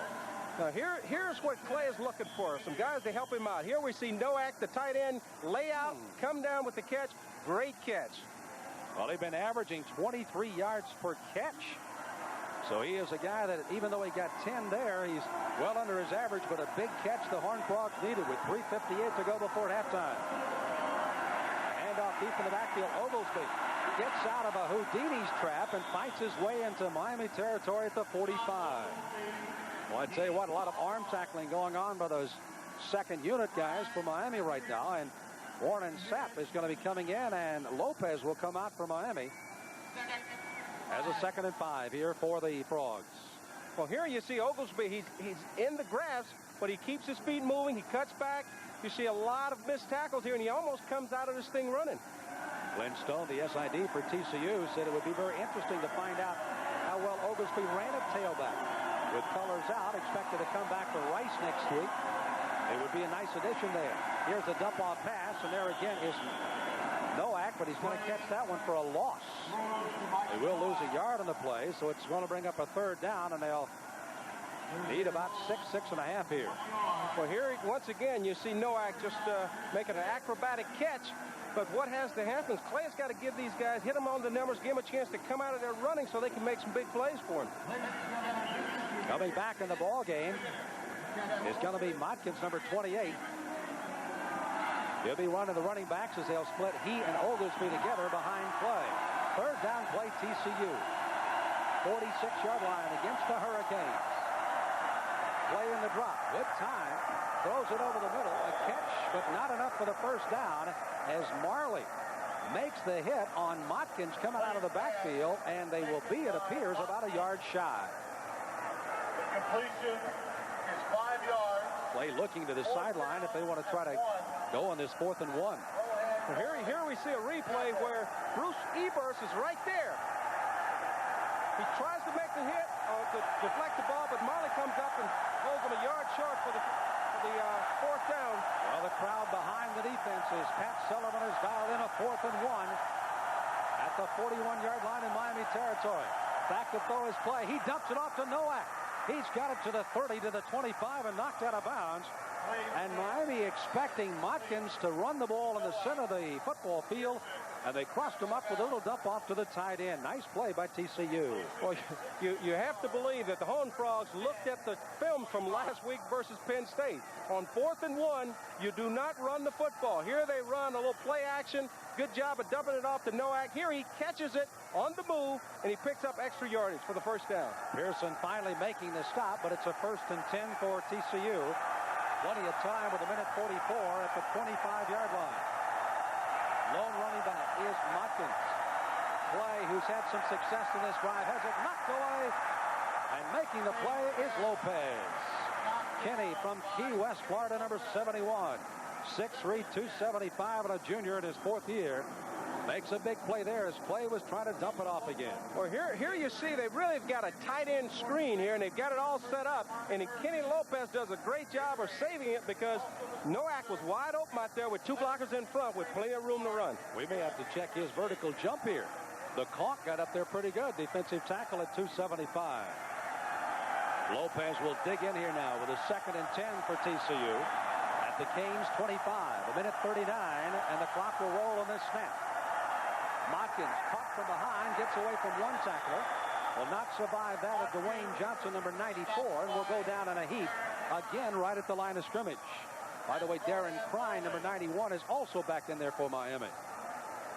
There's a look at him, number 91. Well, Miami's put their first-team defensive line back in there, and Warren Sapp comes around the block, and I tell you what, Motkins shows a lot of strength here when he just throws him off, but then there's just too many hurricanes around the ball. TCU. Here you see once again, as Warren Sapp has him, but he's so strong, little running back, that's able to throw him and keep going. TCU has converted only 1 of 6 third-down plays today. That's one of the reasons they trail by 17, and now they have taken a timeout.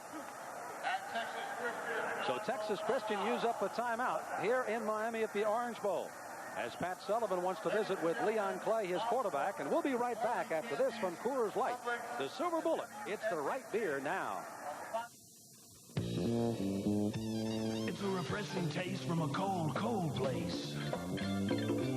Yeah, it's easy going down from the very first round. Pure as can be, it's a natural, you see. Wow. It's smooth, smooth, silver bullet smooth. Yeah, well, that's our story. Now it's your call. Cold Coors Light, it's the right beer now. That's all. Bye-bye. The Olive Garden's new Roman pasta holiday celebration will have everyone speaking fluent Italian. See for yourself when you taste our generous portions of ravioli and tonello, chicken and artichoke mostaccioli, spaghetti carbonara, and our emperor-sized Roman holiday platter. So come celebrate our Roman pasta holiday, where for just a few lira, you too can learn to speak a little Italian. Get on the Fast Track Thursday. Review the top motorsports action from IndyCar and NASCAR. Lay it on the line with the World Grand Prix Tour and AMA Road Racing. Plus the best in highlights from German touring cars to off-road with hot action in the SCCA and USAC. Plus over 30 straight weeks of great guests in action on This Week in NASCAR. Get on the Fast Track. Thursdays on Sunshine. Dan Smith along with Nat Moore and Joe Rose back here at the Orange Bowl. Miami 17-zip over TCU. Let's head back downstairs. Here's Joe Rose. Joe? Yeah, thanks, Sam. Thanks, Nat. Real quickly, what they're trying to do right now is they're going to, defensively for the University of Miami, they're going to play the 1s and 2s as much as possible. It's going to turn into a 20 to 24-man rotation in most of this first half and into the second half as well. Get your spotter cards ready. Pat Sullivan on one side, Dennis Erickson on the other. As far as the Horned Frogs are concerned, they'll be heading back home to Amon Carter Stadium. It'll be next Saturday against Rice. They've got to go to Houston, but look at the home games they've got coming up. Texas, Texas Tech, and Texas A&M. Yes, they're all tough games, but at least they're playing at home. And those home fans, they hope, can kind of give them a pretty good lift at Amon Carter. And give them the boost that's needed to keep them there in the ball game, playing well. 3rd down and 11 for the Frogs right now, though. Carter has wide receivers flanked to the left, one to the right. Running back is Motkins. Here's Sapp. He knocks down Clay just as he lets the ball go. Lopez was diving for the intercept, but Warren Sapp was the man in the moment there and knocks on the pressure. Clay's down. Well, here we see the TCU offense set up a middle screen, but Sapp gets there so quick that it throws off the timing, and Lopez is there just in case Motkins catches the ball to clean up. Jeff Wilkinson, who had a earlier field goal block by Michael Barrow, will try this one from the 33. It's a 43-yard try. The kick is up. It's got the distance, and it is good. So a 42-yard field goal. They're officially calling it here. And Wilkins will at least get the Horned Frogs on the board against one of the top defenses in the country with a 42-yard field goal against Miami. And he will be kicking off for the Canes as the clock stops with 54. Got to be at least a little plus for Pat Sullivan here in the fact that at least they get some points on the board. At least they're challenging here in the first half again. Talked with Pat yesterday. The big thing was to come in here, play well, and just have a good showing of their program. They're trying to build a young program. They got a new coaching staff. They got a new system. And if they could just stay on the field with the Hurricanes, they were going to walk out of here proud and looking to build on today's game. Well, they used 13 plays and 46 yards to get that, but 5:54. Miami has been dominant over their opponents, obviously, with their winning streaks that they've been able to put together. And you just don't like to come to the Orange Bowl. They hold the nation's current longest home winning streak of 48. By the way, 57 is the record by Alabama. They have won 53 straight games against unranked teams, going for 54 today. An unprecedented 6 straight year, finishing first, second, or third. No other college in the entire country can claim and boast those numbers. And again, 48 in a row they have won here at the Orange Bowl. Back deep to receive will be number 3. That's Jonathan Harris. And on the far side is Darrell Spencer. Getting ready to kick off here again will be Wilkinson, who just nailed the 42-yard field goal for TCU. Purple shoe and all, he sends it deep. Back to the 1-yard line is Harris. To the 10, the 15. He's got a stride at the 20, to the 30, to the 40. Needs a block. Gets around the kicker. But knocking him down is going to be the kicker, Wilkinson. And then catching him from behind is going to be number 10, and that is Hopes. But a great run back by Jonathan Harris. Takes it from his own 1-yard line and moves it all the way down to the 46 in TCU. Here we see Jonathan Harris. There's a big hole, but he does a great job of faking the defender out. And now he's off to the races. And once again, the kicker gets involved, slows him down, makes the tackle. So Wilkinson, number 22, makes this stop with only 44 seconds to go after a 54-yard kickoff return by Harris. Gino Torretta out of the shotgun will try to get some points on the board. And he's going for broke. He's got Copeland on a dead run. He's got a touchdown, Miami!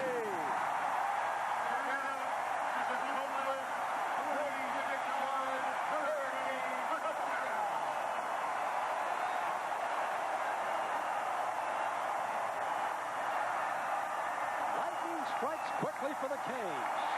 54-yard kickoff return by Jonathan Harris. And 46 yards on the pass. Torretta to Copeland, falls into the end zone. Touchdown for the Canes, 23-3. Well, this is what we were talking about the whole ball game. You know, you keep trying it until it works. They've been trying to get the ball to Copeland deep, and here they go. Touchdown. Good throw and catch. Harris does a good job of catching the ball with the defender hanging all over him. And the kick by Pruitt is up and good. Just when TCU thought they had a little bit of a positive heading for the dressing room, they get it snatched away by the kickoff return, and this, a beautiful pass and run. Torretta, one of his favorite receivers, and the ruthless posse strikes again here at Miami. Let's take another look at this touchdown pass here by Gino Torretta to Horace Copeland. As you can see, he's got plenty of time to throw the ball. He does a good job. He steps into it and gets it out front. Copeland does the next best thing. He outruns Rand for a change, and he's wide open for the touchdown. Well, a few passes. Bob Greasy along with Dan Marino were floating through the air to my compadre, of course, Nat Moore. As he watched a few of those head into the end zone, 75 times, I believe, you stepped into pay dirt in the National Football League. Mark Clayton has just surpassed another one of your records. What's your feelings there, Mike? Well, he's broken every record I've possessed so far, but I can tell you, a guy like Horace Copeland have to feel good. They've tried to get him the ball deep all day. Last week, they weren't able to throw the ball deep, and they keep trying till he's able to hit it. So that has to build that morale of that passing attack back up. Hickman and Davis, Hickman to the near side, will try to return this Pruitt punt. Only 37 seconds to go. TCU will have the wind at their back, by the way, for these final seconds of the period, so we may see Clay or Nocky with some kind of long pass as this ball will hang again, and Davis will field it at the 8. Across the 20 to the 22-yard line. It appears that TCU, after a 14-yard return that time, looks as if they have something set up, but Miami just driving through those blocks, and they have made good coverage on the kickoff returns here so far for TCU. Well, here we got isolation on this touchdown. As you can see, it's just a post pattern where he outruns number 1, Rand, and there he does a good job of looking the ball all the way into his hands. Earlier he dropped one where he let the ball get into his chest and he dropped it. So better job by Horace Copeland. Kind of a quick scoring play, 1 for 46 and the TD. All right, it'll be Naki, the quarterback here for TCU. On a delayed draw, they give it off to Oglesby, who tries to sneak attack against Miami. Gets it out over the 25-yard line. They'll gain about 4 yards, and it'll bring up a second down and 6 needed. Oglesby again with a carry. 17 seconds and counting here. TCU may be content just to wind out the clock. That appears to be what they're going to do with 10, 9. Here's just a draw. They're trying to see if they could get some yardage, get upfield, and maybe just go into the halftime and regroup. So they go in, they try and make the corrections, come out, and try and play a solid second half to stay in the ball game. Well, the fears of Pat Sullivan that Miami would get off to a start on him in the first half have been realized. And Dennis Erickson has now seen that he's got a ball club that's focused. We have a lead with a score of 24-3 as Miami trudges to the dressing room ahead of TCU. We'll be back with our halftime facts and figures and features. Don't go away. We're back on Sunshine Network in a moment.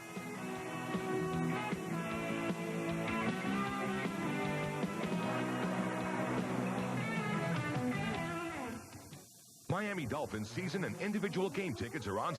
From 4th to 1st on the all-time passing yardage of 6,076 yards. Number 1 now ahead of Benny Testaverde, completing 46-yard TD pass to Horace Copeland was the one that finally put him over the hump. Well, that put him over the hump, but I think the big thing, coming off a miserable game last week, they just wanted to get started and get the long pass back into to their offense. That's been something that lived on throughout the years, and this last game, the longest pass was 15 yards. So the ability to hit that 68-yarder really got them started real off to a good job. TCU, of course, trying to be as balanced as they can, but they've got to get some more yardage, only 105 here at halftime. The Associated Press top 10 as selected by the writers and broadcasters around the country. Only 1 point separating the Huskies of Washington and the Miami Hurricanes there, followed by Michigan, Alabama, big game with Tennessee. Texas A&M, Florida State, Colorado, Stanford. Real surprise on a Bill Walsh, Penn State and Georgia. The coaches poll, you can kind of flip-flop that number 1 and number 2 because that's the way the coaches, after they had seen the weekend effort by Miami in their win over Florida State and over Penn State, they moved them to the number 1 spot in the coaches poll. And put number 2 would be the Washington Huskies. So again, Miami number 2 in one poll and number 1 in the other. And now Dennis Erickson trying to get his ball club focused back for a second half. This is difficult now. Pat Sullivan talked about the problems he's got making adjustments. Now you got to focus your ball club for a good solid second half for Dennis Erickson. Well, I think both coaches have the problem of not having their team take each other lightly. The TCU team not quitting. The Hurricane team not going out playing without that emotion, that drive that keep you from getting hurt. When you start to lay down and take it easy, that's when you have players hurt. That's what Coach Erickson would like to stay away from. Jonathan Harris, who had that big 54-yard return, will be back there with Spencer from Miami, and they'll kick to Harris again. Wilkerson with a kickoff for TCU, a yard deep in the end zone. Here he comes. Harrison that time will not get away from one man as he forces him to go too wide, and there's a flag back up ahead of the play after a 17-yard return that time by Jonathan Harris. So Miami, that won the toss early on, deferred to the second half, will have the ball to start the third period and leading at 24-3 as there is a hold called on Miami on the return on Jonathan Harris. So we'll wait till they unstack the ball and move it back as Dennis Erickson, speaking of moving them back, gets his players and coaches off of the sideline. Holding against the receiving team. During the run back. First down. Thomas Thamert, again, our referee. Here's another look at Harris from behind. Well, here you see C.J. Richardson has been watching world-class wrestling. Yeah, he's studying to be a wrestler. So Toretta in the shadow of his own goalpost. His 9-yard line gives off to Ferguson, the freshman running back. And Ferguson from Miami Columbus High School, 97 yards. He's trying to crack the 100 mark for the first time.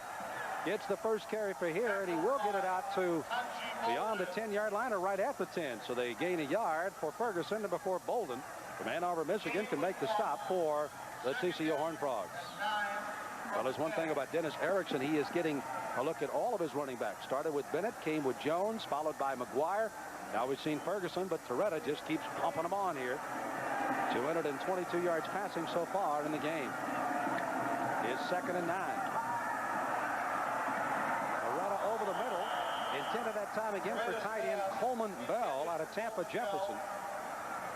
And it was just ahead of him as he seemed to almost fall backwards, looking for the ball to come a little bit wider to his right. Ball may have also been tipped before it got to it. Yeah, Greg Evans did a good job of not being fooled on the play action and stuck with Coleman Bell. And the ball was thrown inside to try and keep Evans from being able to make the play. The ball's not deflected, but here you see Coleman Bell trying to lay back and make the catch with Evans going over his back trying to make a good defensive play. Well, we'll see if Miami goes for the first down or goes for a bomb. They go for the first down, and knocked off his feet over there is Chris Jones. Big hit by Rand and David King. That's Rand number 1. King is number 46, playing in Rand's normal free safety, and they collaborated nicely around the receiver that time, Chris Jones out of West Palm Beach. Almost looked like the helicopter move we saw you in the NFL films all the time. That's no fun. Back there is Hickman to receive the punt here from Snyder in his end zone. He'll get it right at about the goal line. Kicking into the wind. He's got it nose going into the wind, and it's spiraling back there. Hickman all the way back to the 39. To midfield and dives into Miami territory. And before Warren Sapp, number 76, can make the stop, a 51-yard punt by Snyder. But a nice run back of 13 yards that time by Hickman. And TCU again will go to the attack as Leon Clay will come in to start this first series, as he, along with Max Naki, the fine freshman out of McKinney, have been alternating. But now it is Clay to run the Horned Frogs in Miami territory at the 47-yard line. Any wrinkles we can expect from TCU here, Nat? Well, I expect them to come out and just basically continue to work on their offense, not come up with a lot of trick plays, because trick plays have a tendency to backfire on you. And here we go. Oh, the trick play. The flea flicker. And he's got him open. Touchdown. Shemmy Oliver on the call by Nat Moore on the trick play. The flea flicker for 47 yards, and it works. And TCU strikes from 47 yards out to cut the deficit down to 24-9. Boy, you could smell that one out, couldn't you? No, I have to give you credit for that, Sam. You smelled that out. I thought that they would stick with their regular offense, and here they go. They run a little dive, pitch back to the quarterback, and throw it right over the top. Here you see those great tools we were talking about with Leon Clay, where he puts it on the money, and Oliver comes down with the touchdown. Got Richardson and Greer turned completely around. And Oliver, world-class sprinter from TCU, makes the catch. Wilkerson with a kick, and TCU will try to gain some respectability again here in the third quarter, as Wilkerson makes it a 24-10 game with the Canes on top with 13:45 to go. We'll be back with more from Miami after this timeout. As the offensive coordinator and quarterback coach for the last 6 years at Auburn before taking over, has dialed in a little trick play here. Let's take a look at Oliver streaking up the field. Well, he just does a good job here. He looks like he's just coming off, going block, and then he takes off, and he fools C.J. Richardson, who's supposed to be back in the middle of the field here. Good example of coming out, catching the Hurricanes all fired up, and then taking advantage of their aggression and throwing it over the top with a flea flicker. Also scoring a great deal of respect for Motkins, the fine running back, as they were stacked in to try to stop him. Just as the Canes didn't take long to score on their last possession before the half. The Frogs in their first possession of the third quarter, one play, 47 yards, 9 seconds to execute that, and it's a 24-10 game. And you can see the disgust on Dennis Erickson's face. He said, I told you we had to be focused in the third quarter. And now they've got Harris and Spencer back once again. By the way, as Nat pointed out along with Joe Rose, Kevin Williams not playing today. Out with an injury. He should be ready for Virginia Tech when we travel to Blacksburg next week for the Hokies against the Canes. Line drive kick by Wilkerson will go out of the back of the end zone. No chance for Harris this time. So Gino Torretta and company will come to the attack at the 20-yard line. The defense of TCU had forced them into a punt. A good return of 17-yard return by Hickman, and then, of course, the bomb to get them the points. Sullivan was very realistic about his comments yesterday when we visited with him. He said his ball club is very young. They're down to only 80 players that are playing now, which is very little for major college football. He's had players that just didn't want to play his program. said we're getting kids that want to play our style, and it's going to pay some dividends. He talked about discipline. You know, to be a winning football team, you have to develop discipline. And that was something he felt that this team needed badly when he came in, and he's working to get that. 7 yards. Bolden finally makes the stop. This again is Ferguson. And Danielle Ferguson, who shattered all of the rushing records in Dade County, Florida, which is where Miami is located, and they've had some great ones, shows his skills. Yeah, here he's the back of the future, I think. He's a guy that's got the quick feet that can do a little bit on his own. As you see here, he comes all the way out the backside, which you don't get much with the big guys. I'd like to see him get a little stronger. He's 6 feet, 185 pounds. You see a fine defensive play, and diving in, that's going to be Pryor, Vincent Pryor, out of San Antonio Churchill. I might throw a little plug. The home school of my 3 youngsters who graduated in San Antonio there. Pryor, 6'3", 225, and just a sophomore. Nice play. What we have now is a fired-up Horned Frog defense. As you can see, they're fighting off the block, getting into the lanes, creating a lot of indecisions by the running back. As Pryor gets his defense to attention, a 3rd down play, and about 3.5 needed for Miami. Look for Toretta to throw this one. He's got the lone running back in Ferguson. Back looking. He throws isolation to Jones. He just took his eyes off of it, incomplete. He was turning to see where Rand was. Rand was a couple of steps off, and he took his eyes off, and obviously the ball went the other way. That was enough for the 1st down, but not this time, and Snyder again will punt for TCU. Sam, today, for some reason or another, you've got more receivers that are trying to body catch the ball instead of catching it in their hands, and what's happening is that they're looking it in, but it's hitting the pads and continually bouncing off. We saw it earlier with Horace Copeland. Now we see it with Chris Jones. You know, they've got to have confidence. Ball is blocked. So the punt is blocked at the line of scrimmage. It takes a Miami bounce. Hunter Snyder is back on his feet. No, correction, there's a blocker back upfield as the ball rolls dead at the 49. And this is going to be Pearson. Malcolm Pearson was down there, back there blocking for Snyder. And you see the medical team, the trainers for Miami racing out to his aid. Again, the ball was blocked right at the line of scrimmage. It does end up in a 24-yard punt, finally down at the 49. Let's see who finally gets it here. They do come almost squarely up the middle. And it appears that number 23 got in there. That is going to be Rick LaFlavors. Here's another look at it here now. All right, they just come after. They send everybody. LaFlavors come in, gets the ball clean. So again, as Snyder got the kick away, Pearson, who is on the right side of your screen, gets a licking but keeps on ticking as he comes off the field here. But again, the block made by LaFlavors. I'll tell you what, TCU has come out with a bit in their teeth. They want to try to make a game out of this thing in the 3rd. Sam, I don't know what Pat Sullivan said at halftime, but this is an entirely different TCU ball club. They've come out. They've stopped the Hurricanes. It's 3 and out both times, and they've been able to score on their first possession. So you're talking about a team that come to play the 2nd half. Pat Sullivan giving a play to Max Nocky, the freshman from McKinney, back in to run this attack after Clay strikes. He throws over the middle. That's going to be behind the intended receiver. They were trying to get this ball again on the fly to one of those speed backs by the name of Kyle McPherson out of Tomball, Texas. 5'10", 175, 174 yards and receptions already this year, but he couldn't come up with that one. It was a little short of him. A little short and a little late throwing it. He had him open. If he'd been able to get it off a little bit earlier, here you see him rolling out, which takes a little bit more time, sets his feet, and it's just not there. He's getting hit just as the ball gets there, but it was short anyway. You know, you're showing the confidence that Coach Sullivan has in not only play, but now in Nocky. After Clay scores on a touchdown strike, he's letting Nocky throw. This time he hands off, and Motkins can go where? Riley, Armstead, Patrick, all getting off of there for Miami. And Motkins, who had a good first half, is dropped for a loss. It'll be a loss of 3. It'll be 2nd down. Make it 2. It'll be 2nd down at about 12. Well, here you see good penetration. You got Patrick Riley in the backfield. He follows the play. Once again, you see the strength of Motkins as he throws him off. But by then, the entire Hurricane defense has got him. Motkins had gained 49 yards on 12 carries in that first half. TCU's only 1 of 8 in 3rd down conversions, and here's another one. 3rd and 12. Nocky with a long throw. It's over the head of the intended receiver, Oliver. Nocky is knocked on the seat of his pants back up the field. Sapp along with Patrick both converged on Knockett.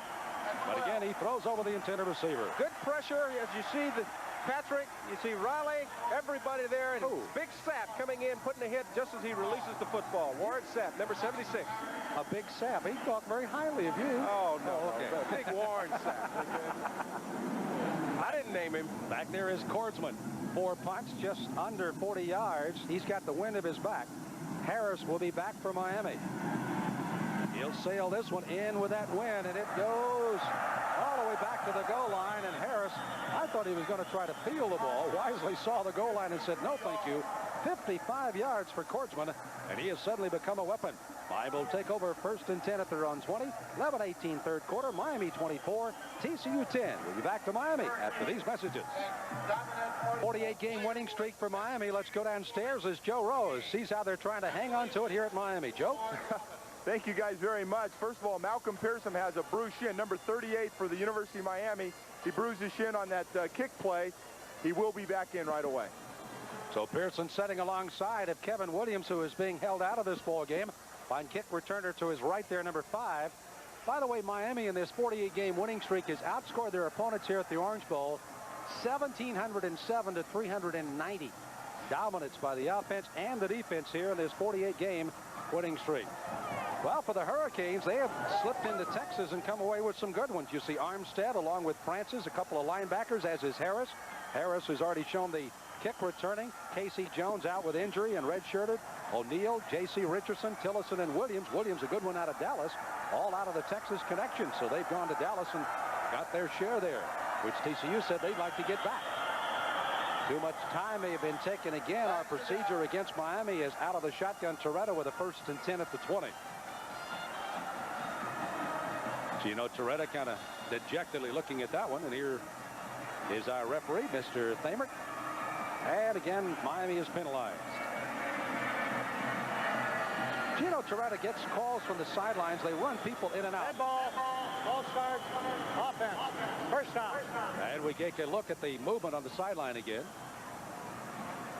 Here we see Zamelski just trying to get back. He knows the pass. He want to protect Gino. Don't want to get him hurt, and he moves a little early.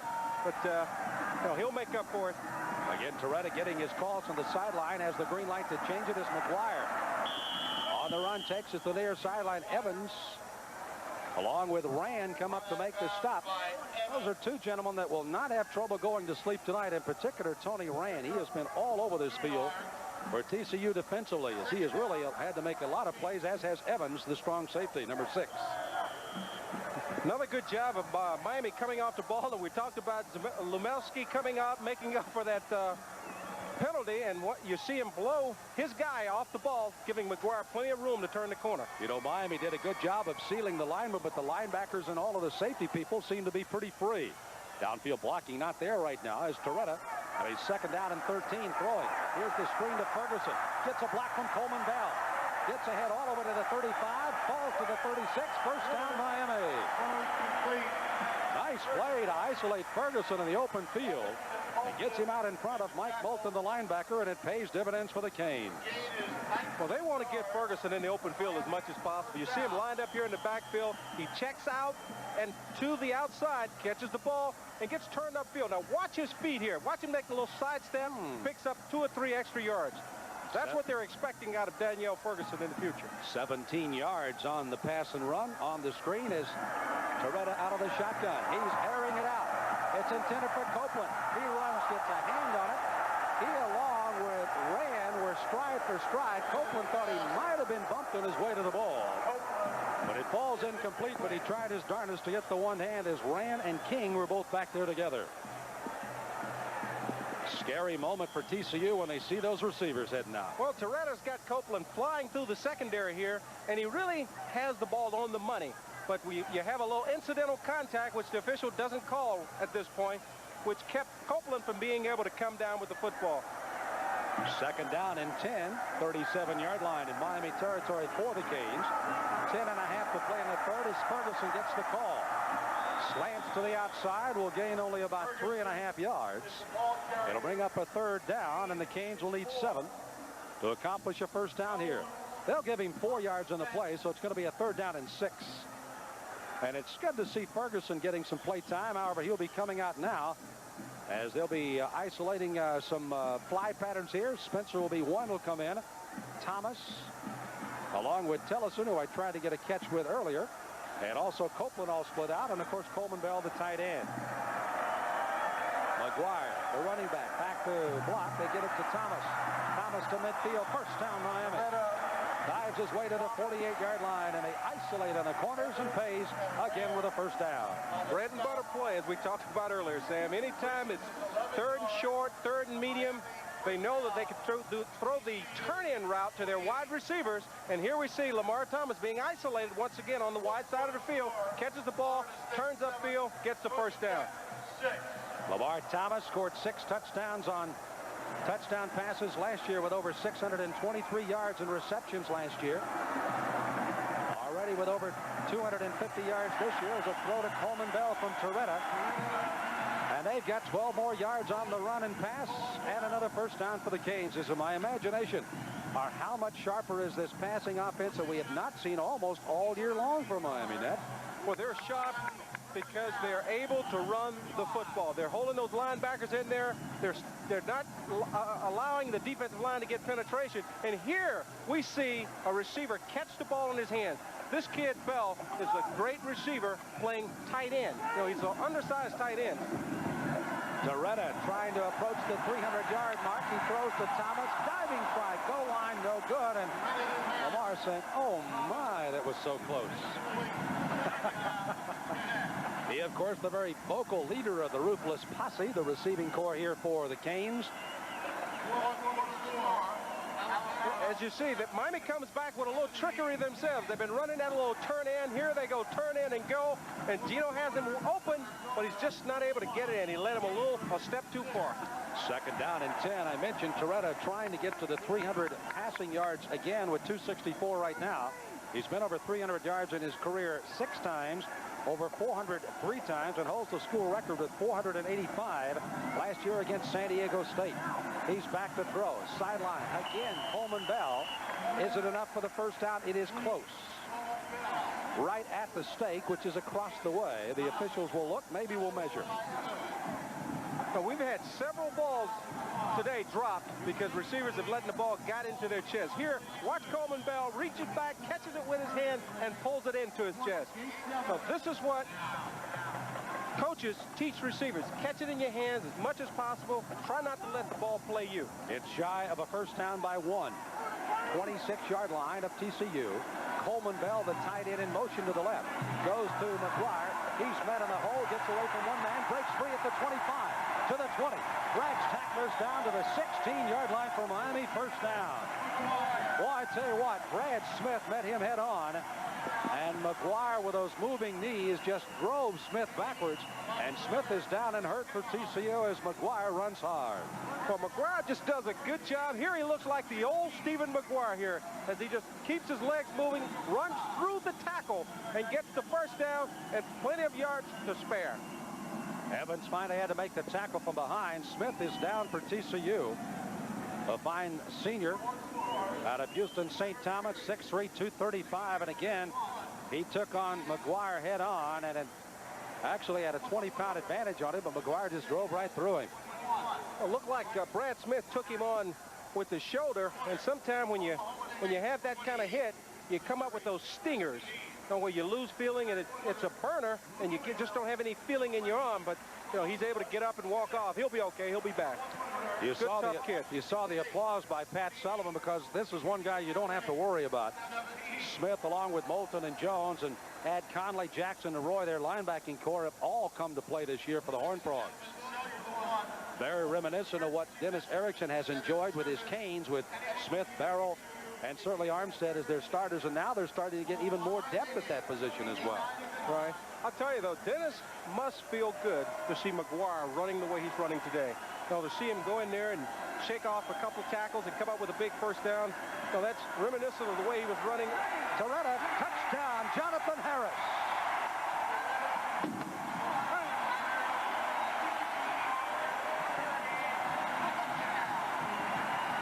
so Toretta continues to add to his already school record passing yardage, 16 yards to Jonathan Harris.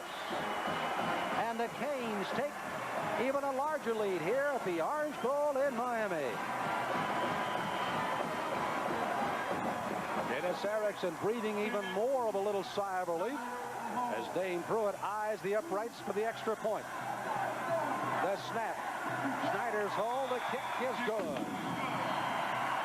8 minutes, 2 seconds to go in the third quarter. Miami 31, TCU 10. Back to the Orange Bowl with more of our college football on Sunshine Network in a moment. It's where Major Nelson dreamed of Jeannie, Cocoa Beach, Cape Canaveral. Where, Andy said, men with the right stuff get together. Where else can you see rockets as tall as the redwoods and shuttle flights that'll really take you into the twilight zone? But seeing the Mini Whitney didn't exactly pass military muster, it was suggested we park someplace else. Jack, Andy said, why spend $200 a day for some fancy Florida resort? Not when $5 buys you beachfront on the RV lot, and you might even find a genie that isn't in your dreams. Can it get any better than this? The hot Floridian sun and sand as white as a Pepsodent smile. Plus, the locals don't even mind lending a hand with the parking. And best of all, you can bring your own supply of Old Milwaukee Light. Standing on the warm Cocoa Beach sands, sharing a cold Old Mill Light, watching that rocket's red glare. As I've often said, it doesn't get any better than this. The Olive Garden's new Roman pasta holiday celebration will have everyone speaking fluent Italian. See for yourself when you taste our generous portions of ravioli and tonello, chicken and artichoke mostaccioli, spaghetti carbonara, and our emperor-sized Roman holiday platter. So come celebrate our Roman pasta holiday, where for just a few lira, you too can learn to speak a little Italian. Well, the Hurricanes leading by 21, 31-10 with just over 8 minutes to play. There's a guy recuperating for the Canes. Love to see him back. Let's go down to Joe Rose. Joe? Yeah, thank you, Sam. I'm with Rusty Medeiros. You can see the shot of his knee, and here's a guy with some pretty good spirits, the defensive end for the University of Miami Hurricanes. Rusty, how you doing? Doing fine, thank you. The injury, it's been almost a month now. You've had a chance. I know you were obviously very hurt by this whole thing mentally as well, and how have you been able to come around? How do you stay in tune with this football team? Well, I've had so much support from fans across the nation, New York, New Mexico, California, people from all over the place that just enjoy, watching the Hurricanes play and love what we do out there. And I try to motivate our players like that, just tell them what's happening to me. And with all this support behind me, there's nothing I can do but just work my butt off and come back next year stronger than ever. Rusty, we want to wish you the best. I know from everybody at Sunshine Network. Hope to see you out there next year again. Thank you. Thanks a lot. Back up to you, Sam. Thank you. Dane Pruitt kicks off to Davis. Davis for TCU again. A good return as he takes it out over the 20. They'll spot him out of bounds just shy of the 25 with a 22-yard return. But let's take a look again at Gino Toretta to Harris for the TD. They're in a double formation here, and they take the slot and run him on a corner route, and Harris comes wide open. Gino does a good job of getting the ball out to him in the corner. Evans, the strong safety, number 6. Excuse me, that's King, number 46, who was over trying to dive. And again, a true freshman going against this receiving corps at Miami in the Orange Bowl. 10 plays, 80 yards, 3:16 to do, and Harris for 16 for the score. Back in is Leon Clay at quarterback, and back in as well the number 1 defensive unit for Miami. A flag is down just at the snap of the ball. Warren Sapp was one, along with Armstead, was on top of the ball carrier that time. Motkins very quickly ran out for the snap and the handoff. And again, TCU is penalized. Miami may refuse that one, though, because ball start on the snapper. First down. Well, since that was on the snapper, they can't refuse it. It goes back, and they'll take it back inside to the 20-yard line. I'll tell you, Miami's put their first-team defense back in, and they've made a personnel change. They've got Paul White playing free safety. As we look back at the instant replay, you see the center start to snap the ball and stop and then snap it. You can't do that in football. Play in the center. You may recall he came out with a 46-yard bomb to start the third quarter. Totally shocking this crowd at the Orange Bowl. Big pursuit. He dumps it off on a screen, and That's going to be Lopez. Number 71 was right there, but the pressure was on. It was Darren Crine along with Darren Smith that really put the pressure on. And the man closest to the ball again was Lopez. Here they come with an all-out blitz. They're bringing all of the linebackers. And once again, you see one of those guys in the middle, the tackle, defensive tackle Lopez, smells out the screen, and he's right on the ball. TCU was trying to set up Motkins that time for an inside screen. But you saw the big blitz and the results in the incompleted pass.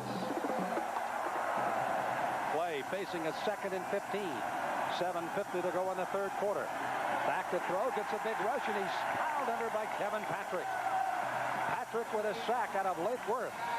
A 6-yard gain, and there's a sack for the Canes, and back it goes further as TCU has a 3rd down, and now a lot of yardage needed, about 25 for the first down. Here we see Kevin Patrick coming through unblocked, getting his 6th sack of the year.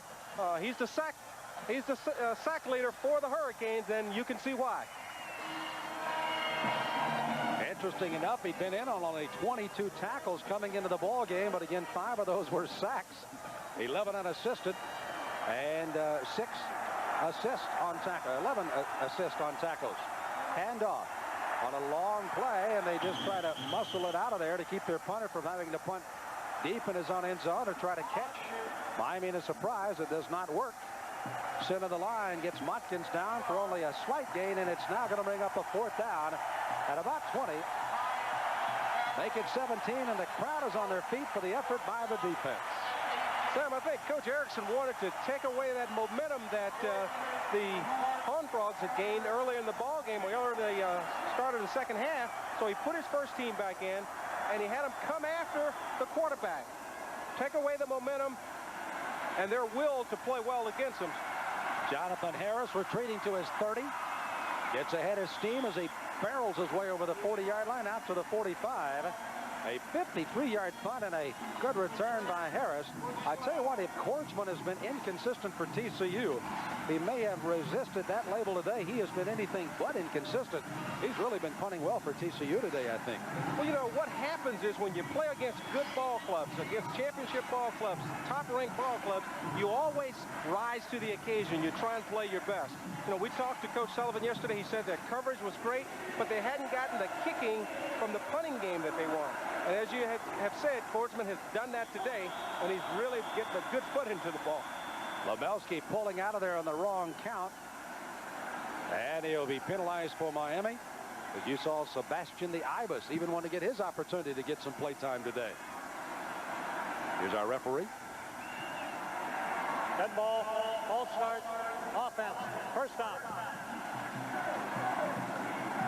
Again, number 77, Zev Lemelski on the miscount. He was anxious. He's a little anxious, and you could tell it was going to be that counter tray. He was pulling to his left. Coleman and Spencer flank to the left. Thomas to the short side right. And Ferguson, the lone running back. Torretta looked right, throwing to his left. Copeland up in the air, catch. Down at the 16-yard line by Rand. So Torretta well over, are getting near, if not over the 300 mark again today. Airs it out for Copeland. Look to the right. Looked off the coverage and through to Copeland. Here we go. Once again, you see he's getting great protection. He's able to step up and throw the football, which he hasn't been able to do most of the year. And here he just lays it up. You know, he's had some overthrows. Here, he makes sure that it's a completed ball by not getting it too far out. He's had some people open early, and he didn't want to miss. 43 yards on the pass by Torretta to Copeland. That puts him over 300 for the 7th time. Here's the pass by Torretta. It goes to Ferguson. The running back isolated at the 10, the 5, to the 2. Almost got it in. Good bit of running by Ferguson after he caught the football. Sam, this kid's exciting. You know, you get him the ball open in the open field, and once again, he's able to make something happen on his own, and I think that's one reason you're starting to see him play a little bit more. Against FAMU, we saw him come in and lead the team in rushing with 79 yards. This is just getting it to him in the middle of the field, isolating him, and look at the speed he has. His ability to get it turned up and go north and south. Well, Miami will bring in Stephen McGuire, 2 tight end set. Clausen and Tucker come in. Coleman Bell, as they actually have a 3 tight end, goes to McGuire to the right side. Cannot get inside the 2 where he's stacked up by TCU. By the way, Brad Smith, who went out with a stinger early, number 51, is back in there. He was one that was leading the charge along with Royal West, number 97. Well, this is a very interesting formation here. It's the Hurricanes saying, we're coming right here and stop us. And sure enough, TCU does. Clausel and Coleman Bell with the 2 tight ends lined up on that side. This time they flip-flop to the left. And Tucker is the tight end on the right. The formation goes left. The pitch to Ferguson at the 5. Tries to get outside, and he's going to be swarmed under. So the TCU defense is now giving the Canes some problem. You know what this means, don't you? 2 running plays, a little pop pass here, and Toretta's going to maybe try to throw it in the end zone. A flag is down, however. Let's see what that is all about. Ferguson again, they just try to isolate on the side. And it's a personal foul called against TCU. Big break for the Hurricanes there. TCU had rose to the occasion, had been able to... Dead ball, personal foul, defense, automatic first down. So an automatic first down. So the Canes do draw a big break there. Almost a mishand from center here with Toretta. Right, and it really throws the timing of the play off, because if you look, they've got everybody hooked at the top of your screen on the left side there. And Gino's not able to get the ball out to him. And the TCU Horned Frogs come up and make the play, throw him for a loss, and then they get the penalty that takes away a big play on their part. By the way, Jason Marucci, number 22, is also in there to block, and they try to run on this first down play. Here's Toretta. Now he'll try to come to the sideline. Look out, Gino. Oh, my. Brad Smith had his sights set on him and just dove right over the top of him, and Toretta goes down. And they'll still have a goal situation. This time they'll have second down, and they'll spot it at about the 4. Miami tries to run a bootleg weak here. He's got Terrell Green out in front, but the corner doesn't come up, so Gino has to eat the ball, and here comes Brad Smith. Ooh, my. Toretta turned and made sure he got the number as he went by. They do, by the way, bring the 2 tight ends out, Clausel and Tucker, so they're bringing the wide receivers in. Second down, and goal to go. Ball just outside the 3-yard line here for Miami. 3:33 to go, third quarter. 31-10 Miami. It is Toretta throwing to the goal line. Is it there? It is caught by Spencer, but he stopped just short of the goal line. So it's a 3rd and goal. That's an excellent mark by the officials there, Sam. His body was in the end zone, but as we go back and we look at the instant replay, we watch Darrell. He's just running out. He turns, he catches the ball, but the ball never crosses the goal line, even though his feet and his body is inside the end zone. Well, the Canes have been very good in their 3rd down conversion, 7 of 10, but they're looking for 6. It's 3rd and goal. They'll call it at the 1, even though it's at the 1-inch line. And McGuire has a touchdown, Miami.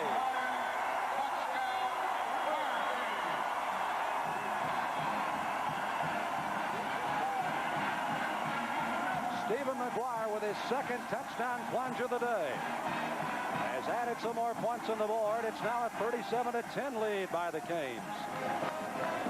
And they celebrate at the Orange Bowl, where the Canes have now won 48 in a row and trying for number 49. By the way, athletic director Dave Maggard, we saw on the sideline, also offering his congratulation pat on the back, that time to, again, McGuire. The kick by Pruitt, and it's good. So it's now 2:51 to play in a 38-10 game, with Miami well in control here. As we go back and look at the block here, you see the offensive lineman Terrell Green, Kip Vickers, and Zeb Lemelski do a great job of just moving that defensive line back, giving McGuire plenty of room to get in for the touchdown. Easy touchdown here. Good job on the front line to muscle him in, and there's Marucci, number 22, leading the block to lead him in. By the way, McGuire on the 6-yard run earlier was his 31st of his career. This one will tie him with Melvin Bratton for the University of Miami all-time lead of 32 touchdowns, again for that man, Stephen McGuire. 7 plays, 55 yards. McGuire with a 1-yard plunge and the score. Being tied with Mel Bratton Bratton is being in good company, and I think Steve McGuire really deserves it. You know, he's battled back from that knee injury and has done a tremendous job here today after not playing last week when he could have been upset. Miami again, 4 games coming up that are very winnable. 3 of those at home. They'll go on the road next week at Virginia Tech, back with West Virginia and Temple. The kick is fielded by Davis. Davis is starting to get a little groove up that far sideline, and he gets it ever so quickly out to the 31. 22-yard return by the young freshman. Out of Longview, Texas. They've had some good people come out of there in college football down in the Southwest. And they've got another one coming there in Davis. So the defense, they'll flip-flop some new numbers in again for the Canes, as Frank Costa will be warming up for Miami if and when the defense can get the ball back for the offense. So we have seen all of Toretta today for 3/4 of the Canes up 38-10. Now Leon Clay for TCU with a 1st and 10 for the Frogs. Good fake holds the linebackers, throwing complete to Nowak, and he's got a 1st down just at the stake. So TCU coming out with a roll pattern there, and Mike Nowak out of Duncanville makes the catch here off the throwing arm of Clay. Little play action coming out the backside, rolling him out, getting him outside the rush, and here he hits Nowak, who does a good job of staying in bounds, getting upfield to get a 1st down. 1st and 10 for the Frogs. Clay this time coming on the reverse to the left, throwing complete on the outside, and coming up with the reception, and they move it all the way up ahead to over midfield. And Woodley comes up with a catch. One of the things they told us about Woodley is that he had such a great year 2 years ago. Didn't get much done last year because of an ankle, but they wanted to try to get the ball to him more. And maybe today this is a start here in the 3rd. Well, here's an opportunity for him to show the coach that he deserves to catch more balls and play a little bit more. And here he's doing a good job of catching and coming down with it, trying to get some yardage. Another 1st down for TCU. 2:14 to go in the 3rd. A 28-point lead for Miami. The handoff. Motkins met at the line of scrimmage. Sapp will knock him down for no gain. Let's go downstairs to Joe Rose. Joe? Thank you, Sam. Thank you, Nat. You can see on the side here for the University of Miami, a lot of 2nd and 3rd teamers will be going in. Frank Costa will be going in at quarterback. But just a quick note here, something to think about. Talking to Coach Erickson yesterday, he said, Joe, it's a fine line between running up a score to keep the national championship alive and barely winning. He goes, I don't know exactly what to do, but I'm kind of in that situation. I think we got our answer today. Well, Dennis Erickson has been far from one of those that has ever done that, to run up the score. He wants to get everybody a chance to play and just let the game take care of itself. But he has gone deep into his bench in all of the games so far this year. Clay back to throw over the middle, intended for Woodley. That was not catchable by anyway. Paul White, number 4, was back there defending. And you do see an indication they're trying to get the ball to Woodley for TCU. Well, they coming into this ball game talking with the AD, he really felt that if they could get the ball to Woodley, he has the ability to make things happen, to come up with a big play. And as you see, they're trying to get it to him and giving him an opportunity to show the coach what he can do. 3rd down and 11 for TCU. They've converted only 1 of 10 so far today. 1:25 to go in the 3rd as Clay drops to throw. He's airing it out. Back there is Sigler. Does he make the intercept? He does. Sigler at the 10. Up the sideline looking for some blocks. A flag is down. Sigler's still looking for blocks in the center of the field, but flags are down as Dexter Sigler comes up for the intercept. And it appears it could go against Miami on a possible clip, but nonetheless, they've got the ball and the intercept off the arm of Leon Clay. So another 3rd down try, this time by TCU, is picked off by the Canes. Must be quite a discussion going on. They want to make sure they get all of the options explained here before Mr. Thamer comes up.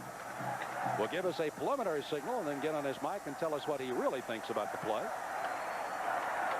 Wants to go back and check the original line of scrimmage and make sure he's got what he wants. Personal foul against TCU. And a block in the back after the interception by Miami. Pat Sullivan anxiously waiting for the outcome of this call as well.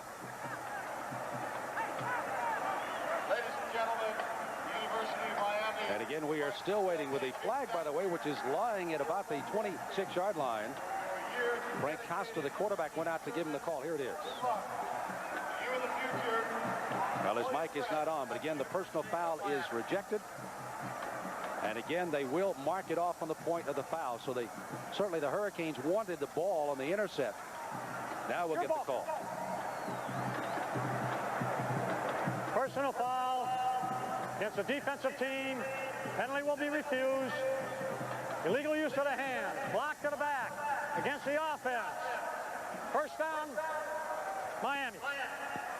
So there you have the call after Dexter makes the catch on the intercept and brings it back. And now it's first down and 10. And a new quarterback will step front and center to face Pat Sullivan's defense now. Frank Costa will be the man that is called on by Miami. And Coach Dennis Erickson. Costa from Philadelphia, St. Joseph Press High School, a sophomore, 6'4". He's hit 8 of 16 passes for 95 yards, his longest of 22 so far this year. No touchdowns, but he has moved the ball game well the 2 times we've seen him play here, Dad. Moved it real well, and you know, he's the guy that's going to be heir apparent to Gino's job next year, and it's an opportunity for them to get him some playing time. Costa with the drop. Going to the outside. He's got it to Thomas. Thomas for about 3. Costa complete. In the waiting arms over there of Rico Wesley. They have not been throwing to Wesley's side a lot, number 26. They've been coming to Rand, testing him at the cornerback. But that time, Wesley played it well. As you see him, number 26 there, a fine junior out of Houston, and played it well against Thomas as they try to isolate him. Thomas and Copeland come split to the near side along with Jonathan Harris. Costa gives it off to Ferguson. They've got the block set up on the right side. A flag is down. Ferguson turned the corner at the 30, enough for the first down, but let's check the flags. Well, you kind of get an air of excitement when he gets a hold of the ball here, as the officials discuss it here. And a hold is going to be called on Miami. That'll rub out a fine play by Ferguson.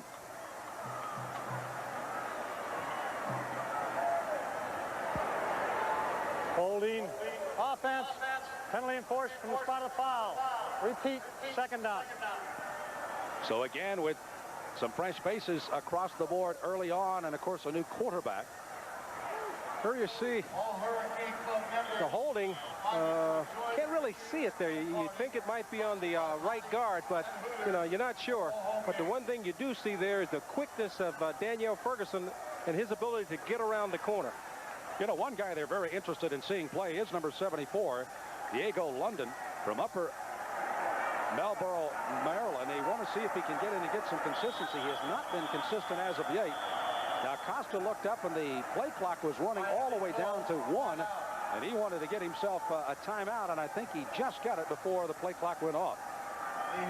So Costa at least very present of mind to know he had to get the timeout before taking another 5-yard penalty on his second down and 8 yards. Well, the Hurricanes tough to beat, obviously right here with their current longest winning streak in college football today of 23, and 48 consecutive wins on their home turf here at the Orange Bowl in Miami. And I might make mention the only time they have lost, by the way, in the last 51 games, they lost to Maryland in '84, 42-40. Remember the Hail Mary to Boston College, 47-45. Flutie back in '84. And then in '85, your Florida Gators, the last team to beat them here, 35-23.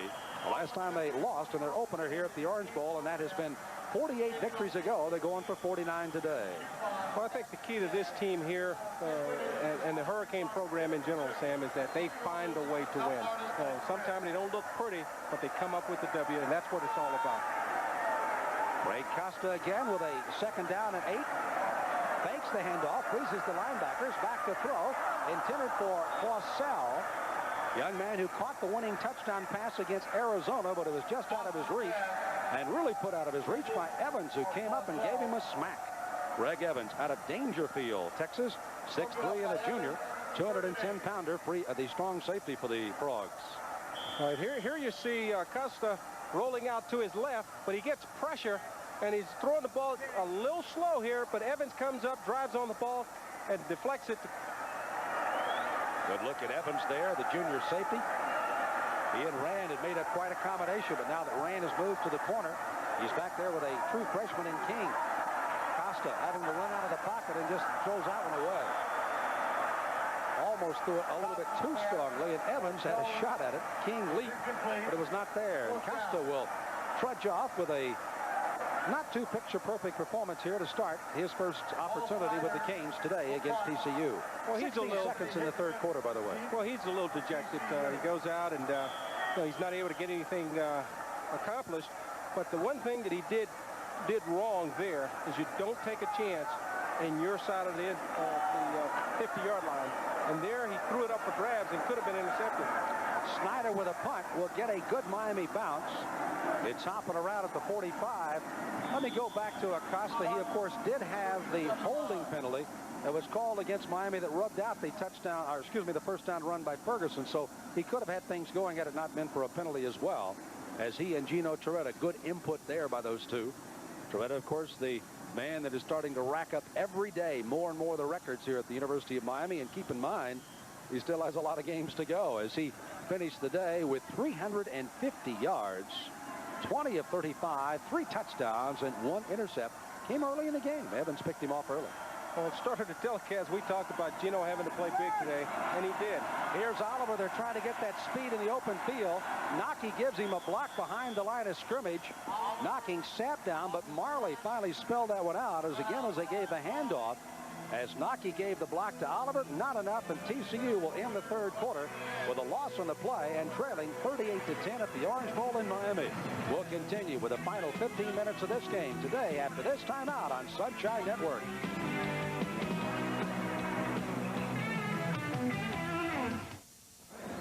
Hey, Magic fans, slam your way into a new season with stuff from the Orlando Magic and a super souvenir value. Celebrate the new season with some neat stuff from Stuff and His Friends.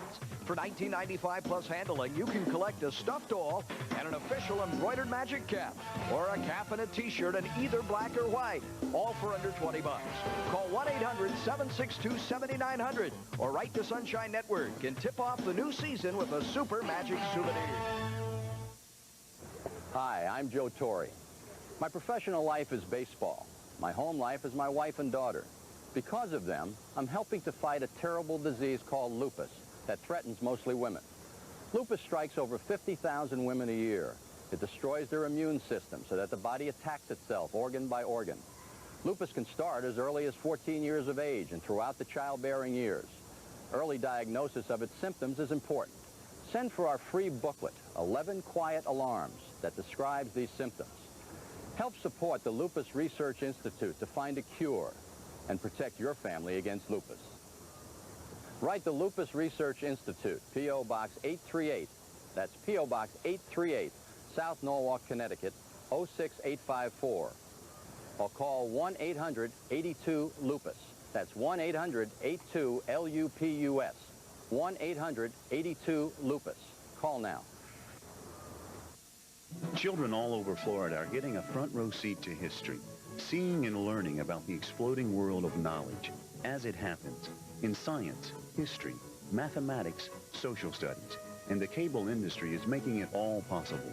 In the past 2 years, cable companies have installed at no charge cable service to nearly 2,000 schools. You learn a lot. Helping make education great in the state. It's Cable, Florida's classroom connection. Here at the Orange Bowl, #1 ranked Miami, 38-10 over TCU. Let's go back down to Joe. Yeah, guys, just talking to the trainers here for the University of Miami, they're very excited. They've had some of their starters have been nicked up with injury. They're taking most of them out of the game now, so we can have an extra week to get rested up, and also look for Danielle Ferguson to get a lot of carries here in the fourth quarter. Well, he's already electrified this crowd with a couple of moves already, and the young freshman out of Miami Columbus High School will probably get even more as the cheers will undoubtedly be cheering down on him before he leaves this University and Hallett Hall to the Orange Bowl. Well, they'll turn him around, and TCU will have a 2nd and 12.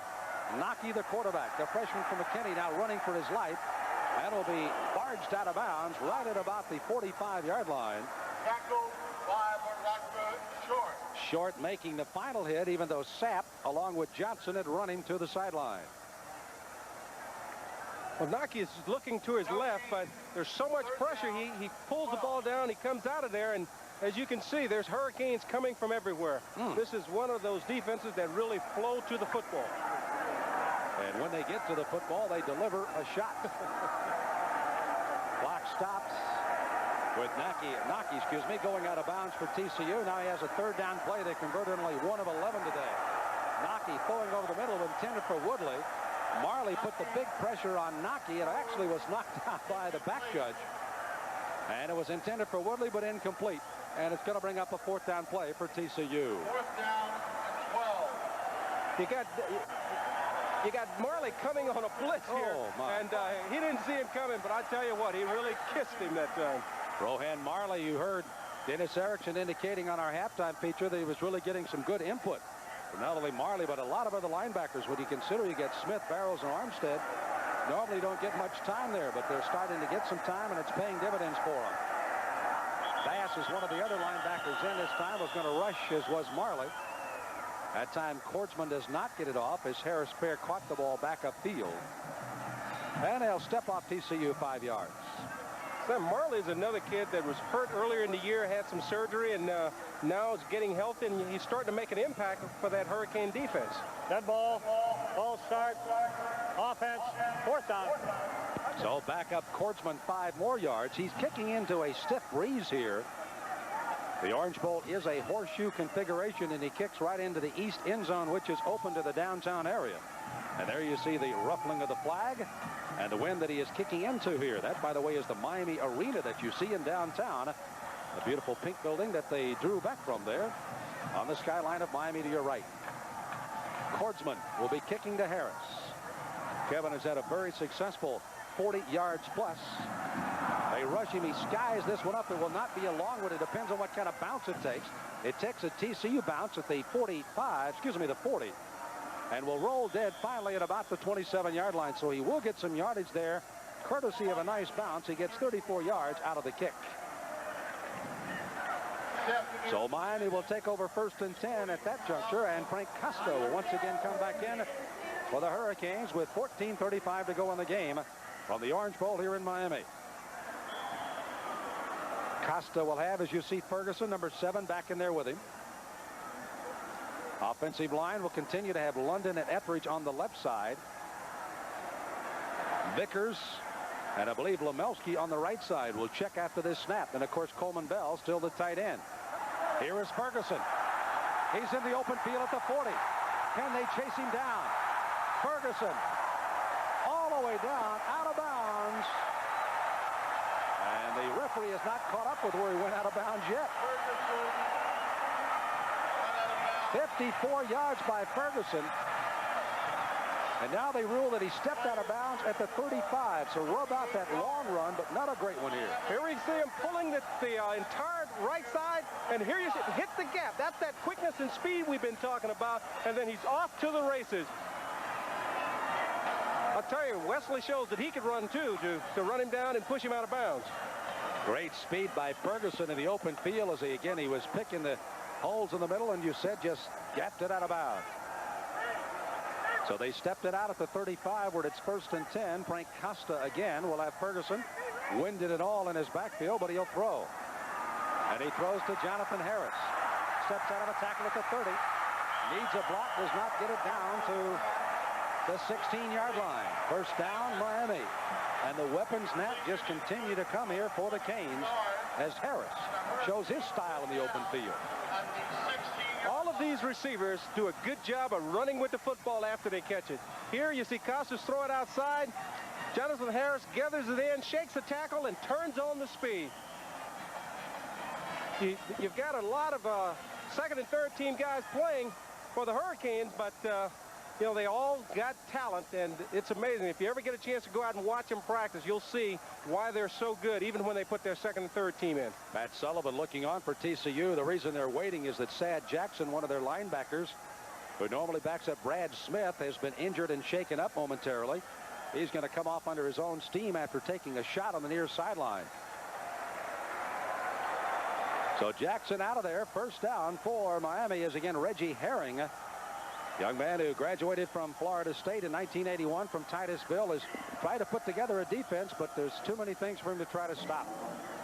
Well, we talked about Miami today being able to have a balanced attack. They're able to throw the football well. They're running the football well.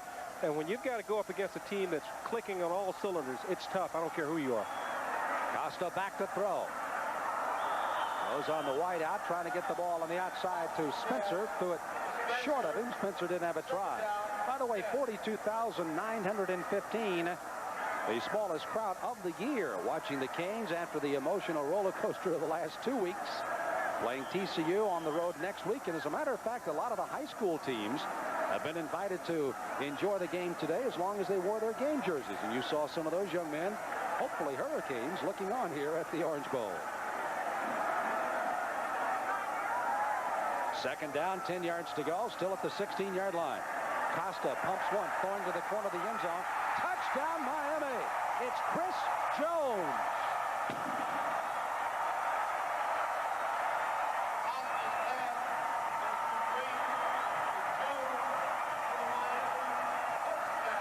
Acosta with his first touchdown pass of 1992. And a great effort by Chris Jones to get back in front of Rand to make the grab in the end zone. You know, we keep talking about the receiver's ability to make things happen. And there you see him come back and get the underthrown ball, make the adjustment. And they kick by Pruitt. Now makes it a 45-10 Miami Hurricane lead. The Canes, #1 in the country, adding points here on TCU, and they're doing it with some guys that normally get not a lot of time. Well, here we see Frank Costas goes back, he pumps, and now he's trying to hit him on a quick fade. The ball is slightly underthrown, and Chris Jones come back, make the catch before Rand can recover. So touchdown Miami, 45-10, 14:05 to go from the Orange Bowl in Miami. Back on Sunshine Network in a moment. Attention gardeners, now you can cut through tough, thick branches in seconds with Super Shears, the new ratcheting lever action pruning shears that give even soft, delicate hands tremendous cutting power. Watch and hear once again the powerful ratcheting lever action. Super Shears give you the strength you need to make fast, clean cuts without sore, tired, or blistered hands. Nothing stops Super Shears. Cut through things you never dreamed possible with ordinary clippers. Cut all day long without hand pain or strain. The new ratcheting lever action produces the power. The razor-sharp Teflon-coated blade provides the finest cutting edge. Together, they give you smooth, clean cuts that help plants heal fast. Call or send to Super Shears now and receive a quick guide to pruning trees, evergreens, bushes, and flowering plants. Look, the man on the left is using regular clippers to cut through this hardwood dowel. The boy on the right is using Super Shears. Look at him go. Proof positive that the power is in the Super Shears. Sir, try cutting that branch with regular clippers. Go ahead. Hurry up. What's the matter? Now try Super Shears. What do you think? Incredible. Prune all day, save your hands. Super Shears are not sold in stores. Call or send only $12.98 to Super Shears at this address now. You'll also get the illustrated guide, Pruning is Easy. Order more than one set of Super Shears and take $2 off every additional set you order. Order now. Well, back here at the Orange Bowl with that 45-10 score, and you see a lot of time left to go in the fourth quarter. 14:05 left to play. Let's look at it. Another effort here by Chris Jones. Yeah, we've got an ISO. Here we see him run the hitch and go with a quick fade. And there he locates the ball before Tony Rand does. And there's a little pushing off, but he's able to get back and catch the ball without the call. Well, that time Frank Acosta had a good drive. 4 plays, 73 yards in 30 seconds, and a touchdown for Miami. After a short punt off the toe of Kordsman after the defense held again. Pruitt will be kicking off. Davis on the near side. Hickman on the far side, and that wind will carry it out of the back of the end zone. So TCU will get their hands on the football and will have it at their own 20-yard line. A day that has seen Gino Toretta become the all-time passing yardage leader in the history of the University of Miami, surpassing Vinny Testaverde. We've also seen the outstanding running back of Stephen McGuire tie Melvin Bratton with 32 career touchdowns. And the days of the big numbers continue here for the Canes. Again, Jones finishing off that very brief scoring drive for Miami. And now it is Clay returning at quarterback for TCU. Split receivers to the right as Miami has gone over the 500-yard mark in total yardage. Motkins trying to find room. No place to run. Marley was one that made the stop. There you see Toretta talking to Ferguson saying, hey, Ian McGuire saying, you guys got to keep this up. That's a lot of fun.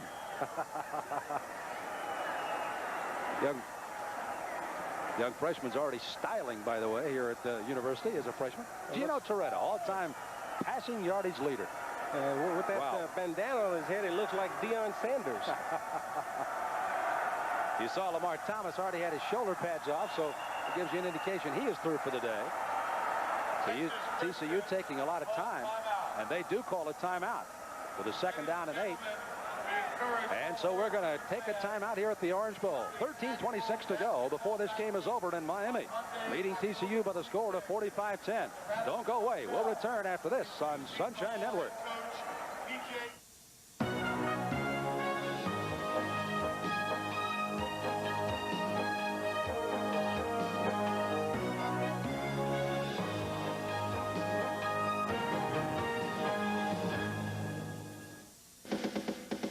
Discover the hitting secrets of America's finest baseball school in a professional instructional videotape.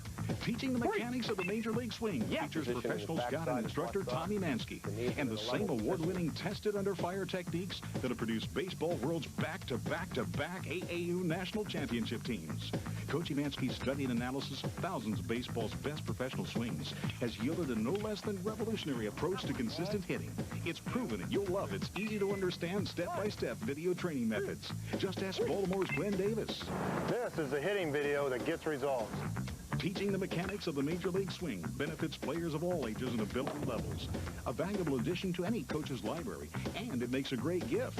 Thousands have been sold at $39.95, but if you'll call now and use your credit card, you'll pay only $29.95. Call 1-800-652-2112 for Teaching the Mechanics of the Major League Swing, the tape that gets results. It really worked for me.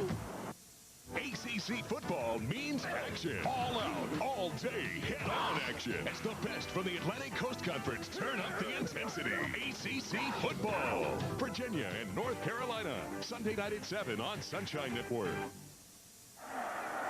Well, the 35-point lead here for Miami. Joe Rose is right down the middle of all this thing going on. Joe? Well, there is, Sam. There's a lot of action going on here today. That's for sure. But I tell you, a great program the University of Miami has put together is the poster for the youth of South Florida to stay out of trouble. They actually bring 2 kids every week, and they're giving these posters out along with the Metro-Dade Police Department and the Florida Power and Light, along with the University of Miami, doing their part to help kids stay out of trouble, stay out of gangs, and stay in sports. Good point, Joe. Join a team, not a gang. That's the highlight. It's sponsored by the Metro-Dade Police Department, and as a matter of fact, the 3 poster boys that you saw there on that will be after the game signing autographs on those posters as long as people come here. That's the kind of thoughts and admiration these kids have for the youngsters of South Florida. This is Clay. That's Armstead right in his face, and a drop and a sack. Sapp was there, Johnson was there, but Armstead was the one that reached him first. Armstead, by the way, this must be quite big for him.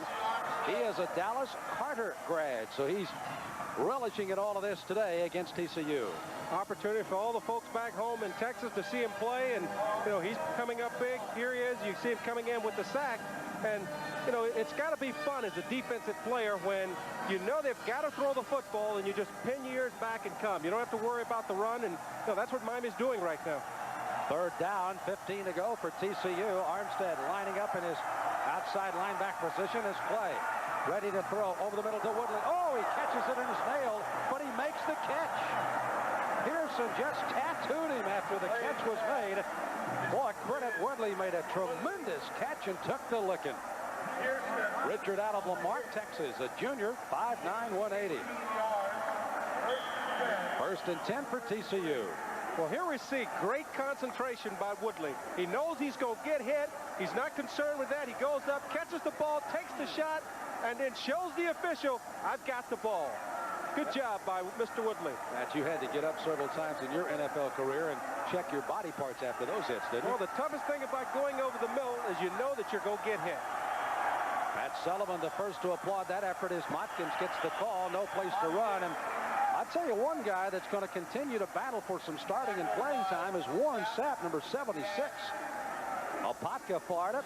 He's a 6'3", 280 freshman in his second year, and this converted tight end kind of likes what he's doing right now at defensive tackle. Well, University of Miami has 4 outstanding defensive tackles with Warren Sapp, Kenny Lopez, Pat Riley, and Mark Caesar, the 2 starters. So you've got 4 guys that are interchangeable, and every time Warren Sapp gets in the ball game, he's showing them that he wants to be a first-teamer. Second down and 10. Here's Clay rolling out, gets it to the near sideline. They've got it to Michael Jackson. He's trying to play a tune at the 45. Another first down for TCU. So they've started to wrinkle out, and I tell you, you got to give this kid some credit. Clay, he is wide-eyed and watching all of this pursuit. He's really getting some pressure, but under fire, he's connecting with some passes. I'll tell you, he's doing a good job of hanging in there, going through the play action, even though no one expects you to run the football, and throwing a good pass. And you must give the TCU Horned Frogs a lot of credit because they're not quitting. First down and 10 for them. 11:20 to go in this game. Down 45-10 of the Frogs. A lot of new faces for the Canes trying to show their mark. And that's one of the things in practice they do so well is they let everybody really hit on each other. As Mopkins runs up the center of the football field, not a lot of running room. May have gained the line of scrimmage, and that's all. Bass was number 49 in the center of that stack. There's Warren Sapp getting up. If it helps Mopkins to his feet. That's one thing you like at practice, Nat. I know you've been out there many, many times. They really compete on the practice field. Right, every day at practice is like playing a football game for these guys, and they don't care if you're first-team offense, first-team defense. Every time you line up, you better buckle your chin strap. Robert Bass, the middle linebacker, replacing Michael Barrow, calling defensive calls. Back is Clay. In the pocket, throwing near sideline, intended for McPherson over his head and incomplete. Clock stops with 10:25 left to go in this game. By the way, for the TCU Horned Frogs, they'll be returning home for their homecoming game next Saturday. 2 p.m. the kickoff at Amon Carter Stadium in Fort Worth. A beautiful place to watch some football. A brand new turf, by the way, they've got down at Amon Carter. And, of course, for the Canes, they're on the road at Blacksburg, Virginia against Virginia Tech next week in Big East play, and back with West Virginia on the 31st here at the Orange Bowl. Back to throw is Clay. Just as he gets it away, he is nailed. And back there doing the damage on him, he gets, first of all, Warren Sapp was one of the first people to reach him. And also Blythewood came up to make a stop as well, number 96. Here we see them breaking down the pocket once again, and just as Clay steps up to throw the football, you see Warren Sapp comes in. Third down. So a third down play here for TCU. And they'll step off the penalty against Miami. That'll take the ball to the 48-yard line in Miami territory. So it's a third down and roughly about 5 needed. I'll tell you, Leon Clay not having the time to step up and throw the football might have been good for TCU because Paul White really had a beam on that, and he was stepping in front of the receiver for the interception. Lone running back behind Clay. That is Michael Jackson as Clay's out to throw. Intended for the far sideline, trying to get the ball out to Woodley again. Richard can't catch up for that one as Pearson was out there along with Marley, the dropping linebacker. And TCU, that looked like they had something going again against the Canes, are thrown back at the 48-yard line in Miami territory and must punt the ball. Kordsman, who seems like he has been out there forever for TCU, will kick it away again for the Frogs. But overall, he's done a fine job of pinning the Hurricanes back and not letting them get any good field position where they've had to go the distance. Harris will be standing back at his 10 for Miami. Almost looked like it was going to be a fake there for a moment as Kordsman again hangs it high. Harris comes up. The ball is batted down right at the 25-yard line. Actually jumped up and inadvertently hit one of the players there. That is Schultz for TCU. After a 23-yard kick, bringing Kordsman's average down. It'll be Miami's ball at their own 25-yard line. You got to have a feeling that Acosta, after getting his first career touchdown for Miami, is quite confidently stepping into that huddle now for the Hurricanes. He gets ready to operate again here for his third series.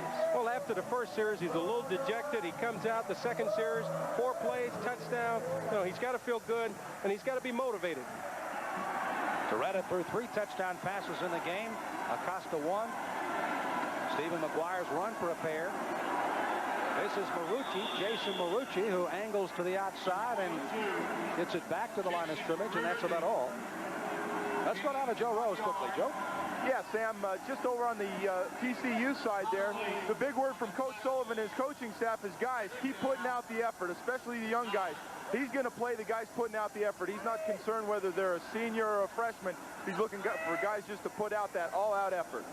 Well, Sullivan, a 71 Heisman Trophy winner at Auburn, a 3-year starter, All-American in 70 and 71, and an academic All-American in 1972 at Auburn. The first-year man at TCU, Acosta, handoff straight up the middle. They try to get Jason Marucci some running room. Jason literally working hard for that room that he got up the middle. TCU reluctantly gives up some room as Patrick Conley makes the stop. Stop in the action here with 9:13 left to play as Thomas Thamer, the referee, comes to the near sideline to converse for a moment. Well, the Hurricanes obviously knew they wanted to come into this ball game, Nat, and wanted to put on a good show. A little rugged getting started. The intercept early by Evans against Torretta. The block field goal kind of said, oh, wait a minute, let's turn it back our way, and they did before halftime even.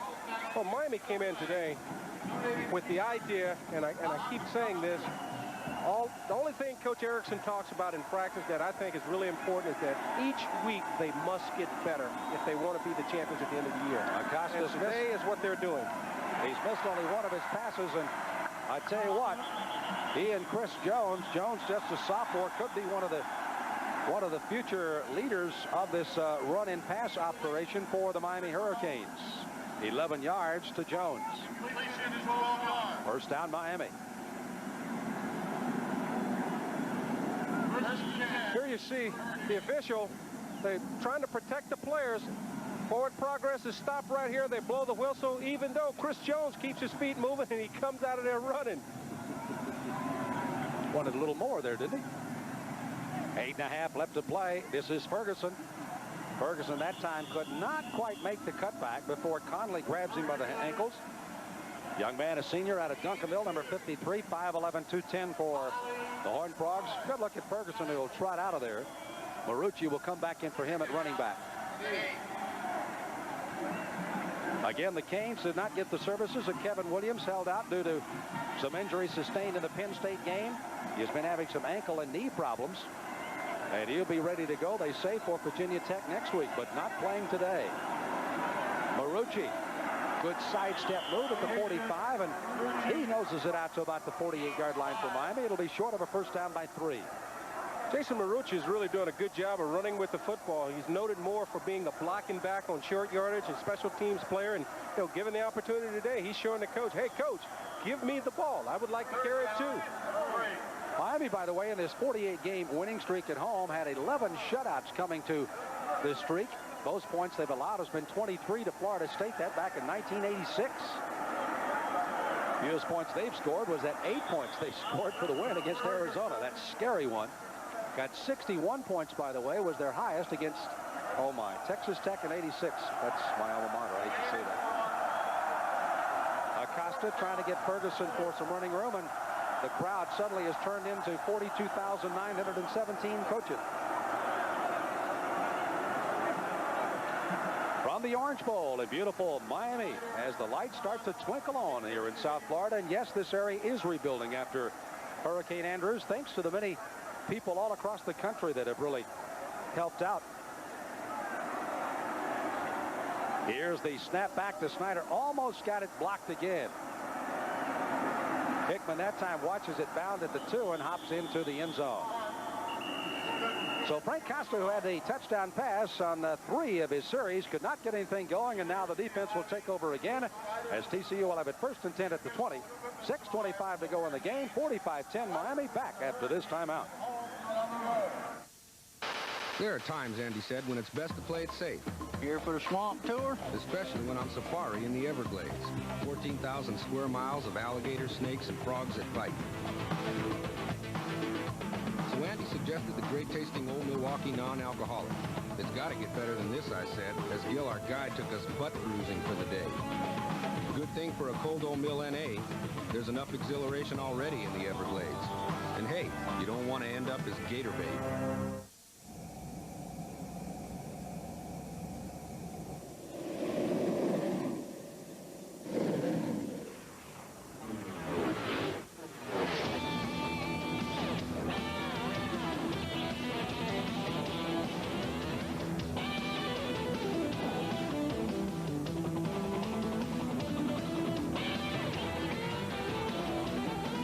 An adventure. The Discovery Channel. It's your world. The Olive Garden's new Roman pasta holiday celebration will have everyone speaking fluent Italian. See for yourself when you taste our generous portions of ravioli and tonello, chicken and artichoke mostaccioli, spaghetti carbonara, and our emperor-sized Roman holiday platter. So come celebrate our Roman pasta holiday, where for just a few lira, you too can learn to speak a little Italian.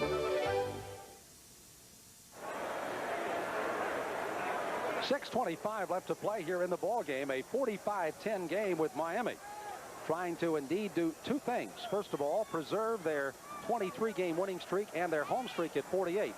But also maybe to try to impress a few people that might be the difference in being on top of both polls. Before the weekend is all over, they trail Washington in 1 and are on top in the coaches' poll.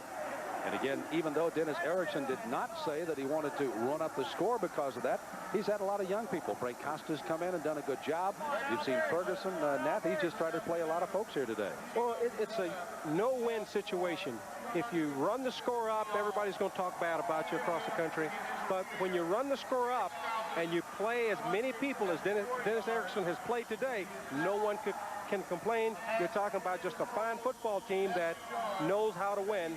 And, you know, when you put that second and third team in there, you can't tell them don't score. Max Naki will quarterback this series for TCU. Watkins with a carry for about 1 over the line of scrimmage. Let's go back down to Joe Rose. Joe? Yeah, the big story down here right now is Sebastian the Ibis has just been dying to tell me about the big play. So here he is. He brought his own football and is going to throw the deep one for us. Just to let you guys know, the big play is back here at the University of Miami. Fast track football, as they call it, and hey, it was a touchdown. I agree. Sebastian the Ibis. Tell you what, this guy is everywhere on a football field, except between the hash marks, thank goodness. Naki with a 2nd down and 9 for TCU. The fake to hold the linebackers, throws, and almost an intercept by Marley. And Rohan says, oh, that was 6 points. If he'd have been able to get both hands on it, he only got one hand on that one. If he'd have got both of them, he'd have been in the end zone. You know, good coverage by Rohan Marley.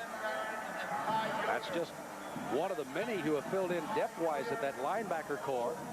Bass, Francis, and Marley. They've even added, of course, Ebers. All right, here we see Naki going back, throwing it. Marley undercuts it, almost comes down with the interception. But what's amazing is just that speed. You know, you take out those first 3 guys, you put in the next 3 guys, and the speed is still there. So Miami has speed to burn. 3rd down and 9. Naki forward. This will be intercepted. This is Pearson. Pearson coming up with the football. He actually was knocked off his feet by his own man, Robert Bass. But Naki's pass intercepted, and Malcolm Pearson, the 6'1", 202 sophomore from Fort Lauderdale, St. Thomas Aquinas, gets the big hit. This is just an overthrow here. He's getting a little pressure. He throws it early, trying to get the ball to Shipley, and Malcolm Pearson is there, and he comes up with it, and then his own guy, you know, they're going to talk about this week. Robert Bass comes back and makes the tackle. Robert's got to check the color of the jersey. 5.5 left to play. Getting handshakes all around is Pearson as he comes to the sideline after the intercept. Costa throwing to the far sideline. That is A.C. Tellison from Bay City, Texas, one of the 9 Texans on this Florida squad. Out of bounds after a gain of 5. You know, a lot of people would complain about the Hurricanes throwing the football here, but that's their offense. They've got a lot of young guys in there now at offensive linemen with Ricky Perry, Jason Brodroni, and they got to get them some work as well. So, you know, Miami is just running their natural offense and still moving the football. Costa looking over the defense. Frank again, just a sophomore. Heir apparent, hands Gets it off to Ferguson, the freshman. He drops. No place to run there. Is a fine defensive play made up the middle of the defense here by TCU. Making the stop that time was number 89, again in his prior, and West. West has been all over this field today. Well, we got Ferguson. He's got nowhere to run, and here you see Royal West coming in from the backside and making the tackle, and he comes close to stealing the football from Danielle Ferguson there.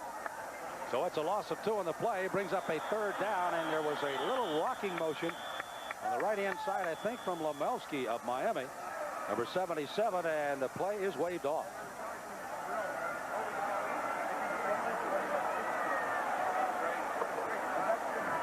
Clock is stopped with 4:40 to play in the game. And it goes against the Canes. Dead ball, false start, offense, 3rd down. So Frank Costa has a little bit more work to do here as they back it outside where the original line of scrimmage was. Brings up a 3rd down and 12. As again, Dennis Erickson making the calls from the sideline. You see number 22, Jason Marucci, who has been doing some running back chores along with Ferguson, the fine freshman. Spencer, Tellison, the 2 split receivers, right and left. Ferguson with a call. To the 30. May have enough for the 1st down as he knives down to about the 26, and he should have it.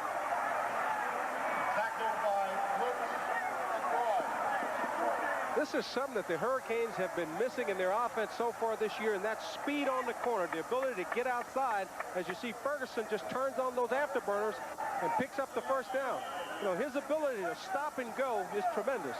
You know, they talked about Jones, the most valuable player in the Orange Bowl, maybe showing that kind of skill with a big driving power inside, but certainly Ferguson does definitely have that outside strength.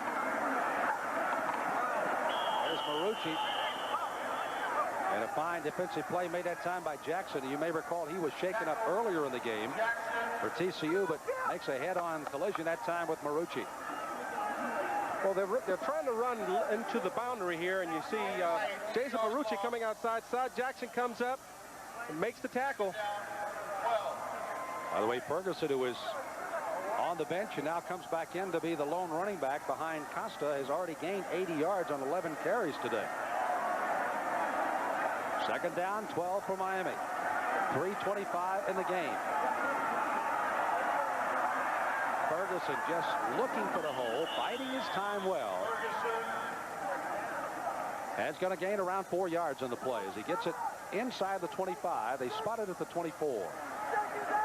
You know, Sam, that's something that's very impressive about the young back. You know, most young backs, you know, they're very anxious. They hit the hole instead of taking their time and reading and then cutting back or hitting the hole.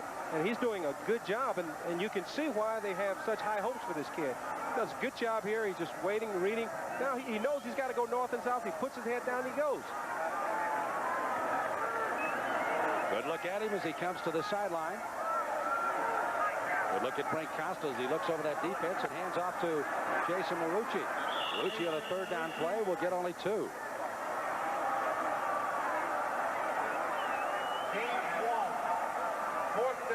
Ferguson's trotting back in on a 4th down play, so the Canes will be going for it rather than trying a lengthy field goal here with a wind at the back of Pruitt. They're going to go ahead and go on the 4th down play.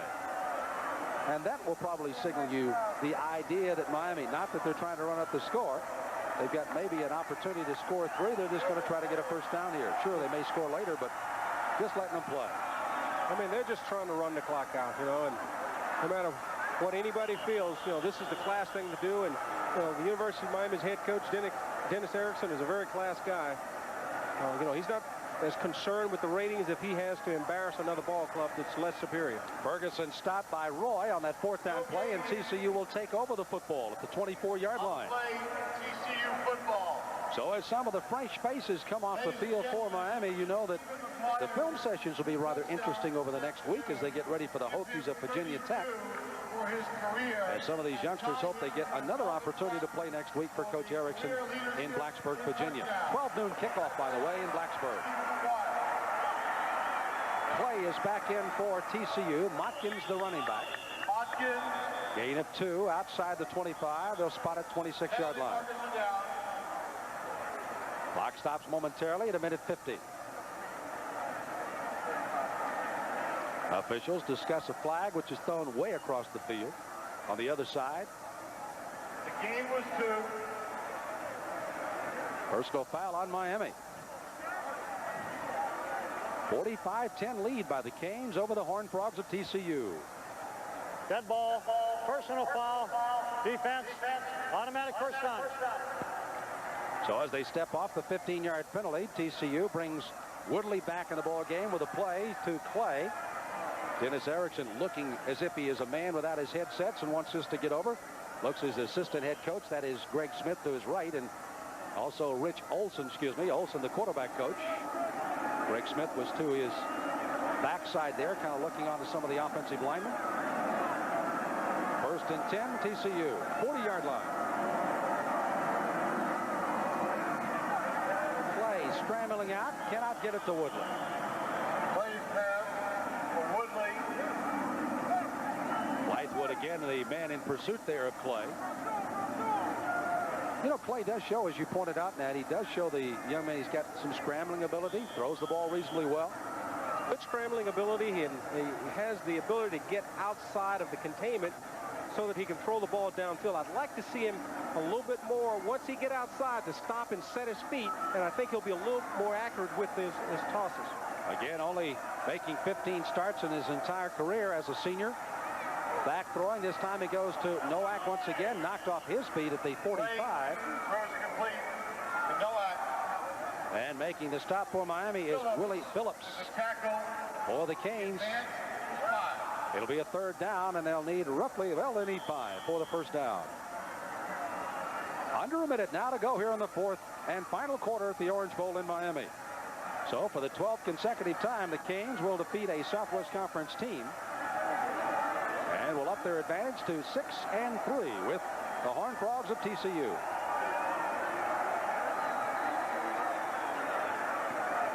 Clay to Woodley, showing you some of that speed in the open field, runs out of bounds. Good shots taken to the sideline all around. It looked like it was Greg Smith again. He's again all over the place. Again, the assistant head coach, and a flag apparently is down again. Yes, there is. I think that's against University of Miami, hitting a little late, hitting the receiver Woodley after he stepped out of bounds. Okay, Mike just told him in the headset. Dead ball, personal foul, defense, automatic first down. So TCU may be marching to a closing score with 40 seconds to play, and they've had a couple of opportunities handed to them here by this defense, young as it may be for the Canes. A couple of personal foul penalties. Clock stops at 40, 45-10 the score, and again Clay in the driver's seat. Watkins, the lone running back. They have not been able to get the ball to one of their key receivers, and that's Stephen Shipley tonight, number 87. Let's see if they look for him here. They do. They're throwing over the middle, intended for Nowak. There's another flag down.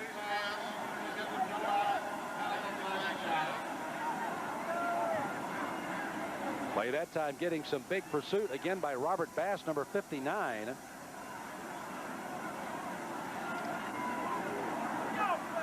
And now the Canes are caught for still another infraction here.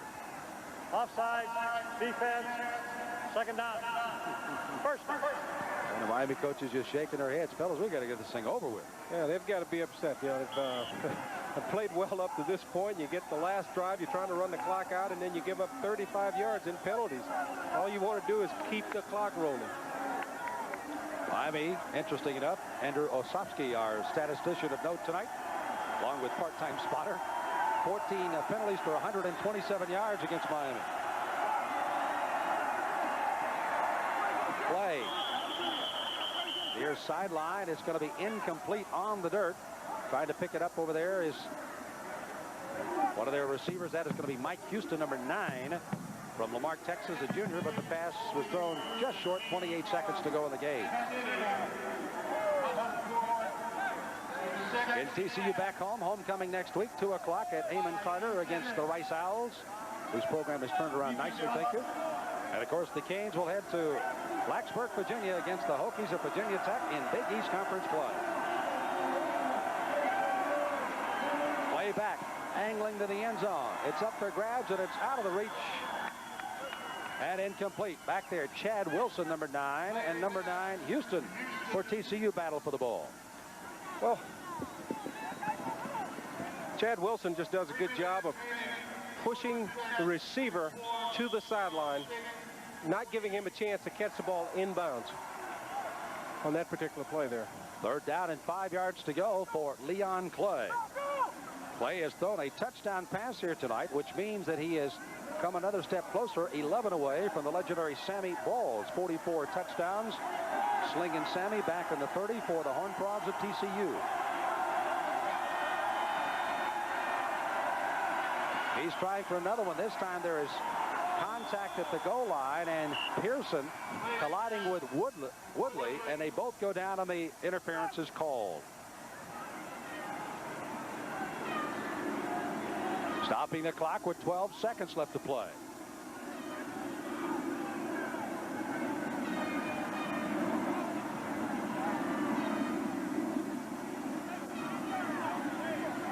You saw, of course, some early contact that was not called when Rand and Copeland collided. Let's check the referee call. Pass interference, defense, first down. Mr. Thamer making the call, first down.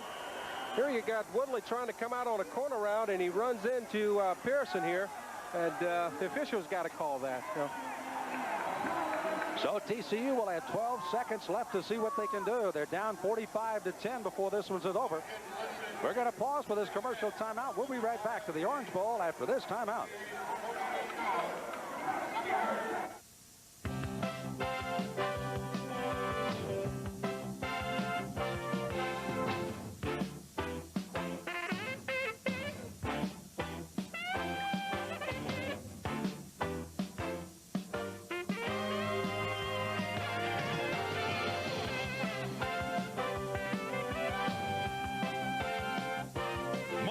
Virginia Tech next Saturday on Sunshine Network. Hey, Magic fans, slam your way into a new season with stuff from the Orlando Magic and a super souvenir value. Celebrate the new season with some neat stuff from Stuff and His Friends. For $19.95 plus handling, you can collect a stuffed doll and an official embroidered Magic cap, or a cap and a t-shirt in either black or white, all for under 20 bucks. Call 1-800-762-7900 or write to Sunshine Network and tip off the new season with a super Magic souvenir.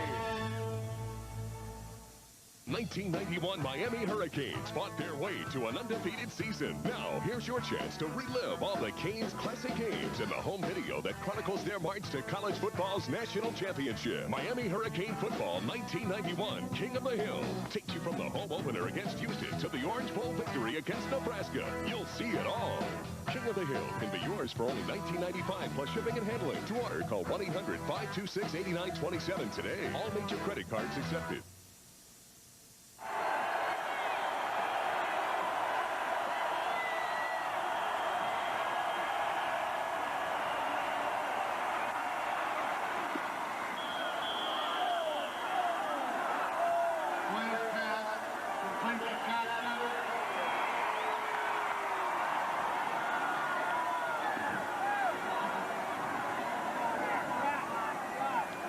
Back here, a pass that was completed to Jackson at the near goal line. He stopped at the 2-yard line with that 45-10 score.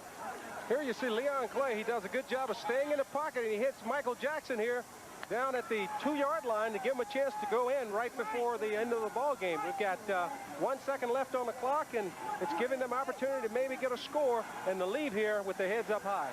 1 second to go in this ball game. You saw a quick look at Leon Clay and Pat Sullivan.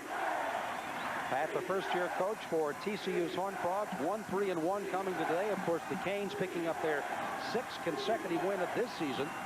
Their 24th in a row, longest in NCAA current play, and their 49th in a row at home. 57, the record set by the Crimson Tide of Alabama. The wins at home. What do you think? A play-action pass here, Sam? Got to throw it. 1 second, last play of the ball game.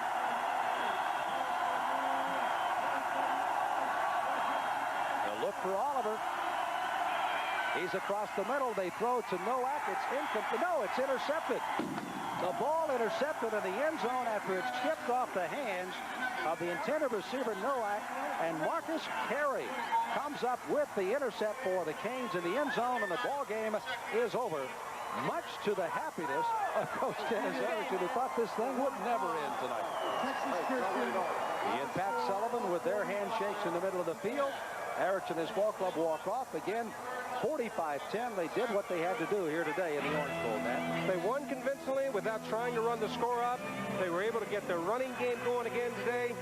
They were able to get the passing game going after coming off a miserable week in Penn State without being able to throw the football. We'll be back after this timeout. Again, Miami 45-10 over TCU. A much relieved head coach Dennis Erickson down on the field with Joe Rose.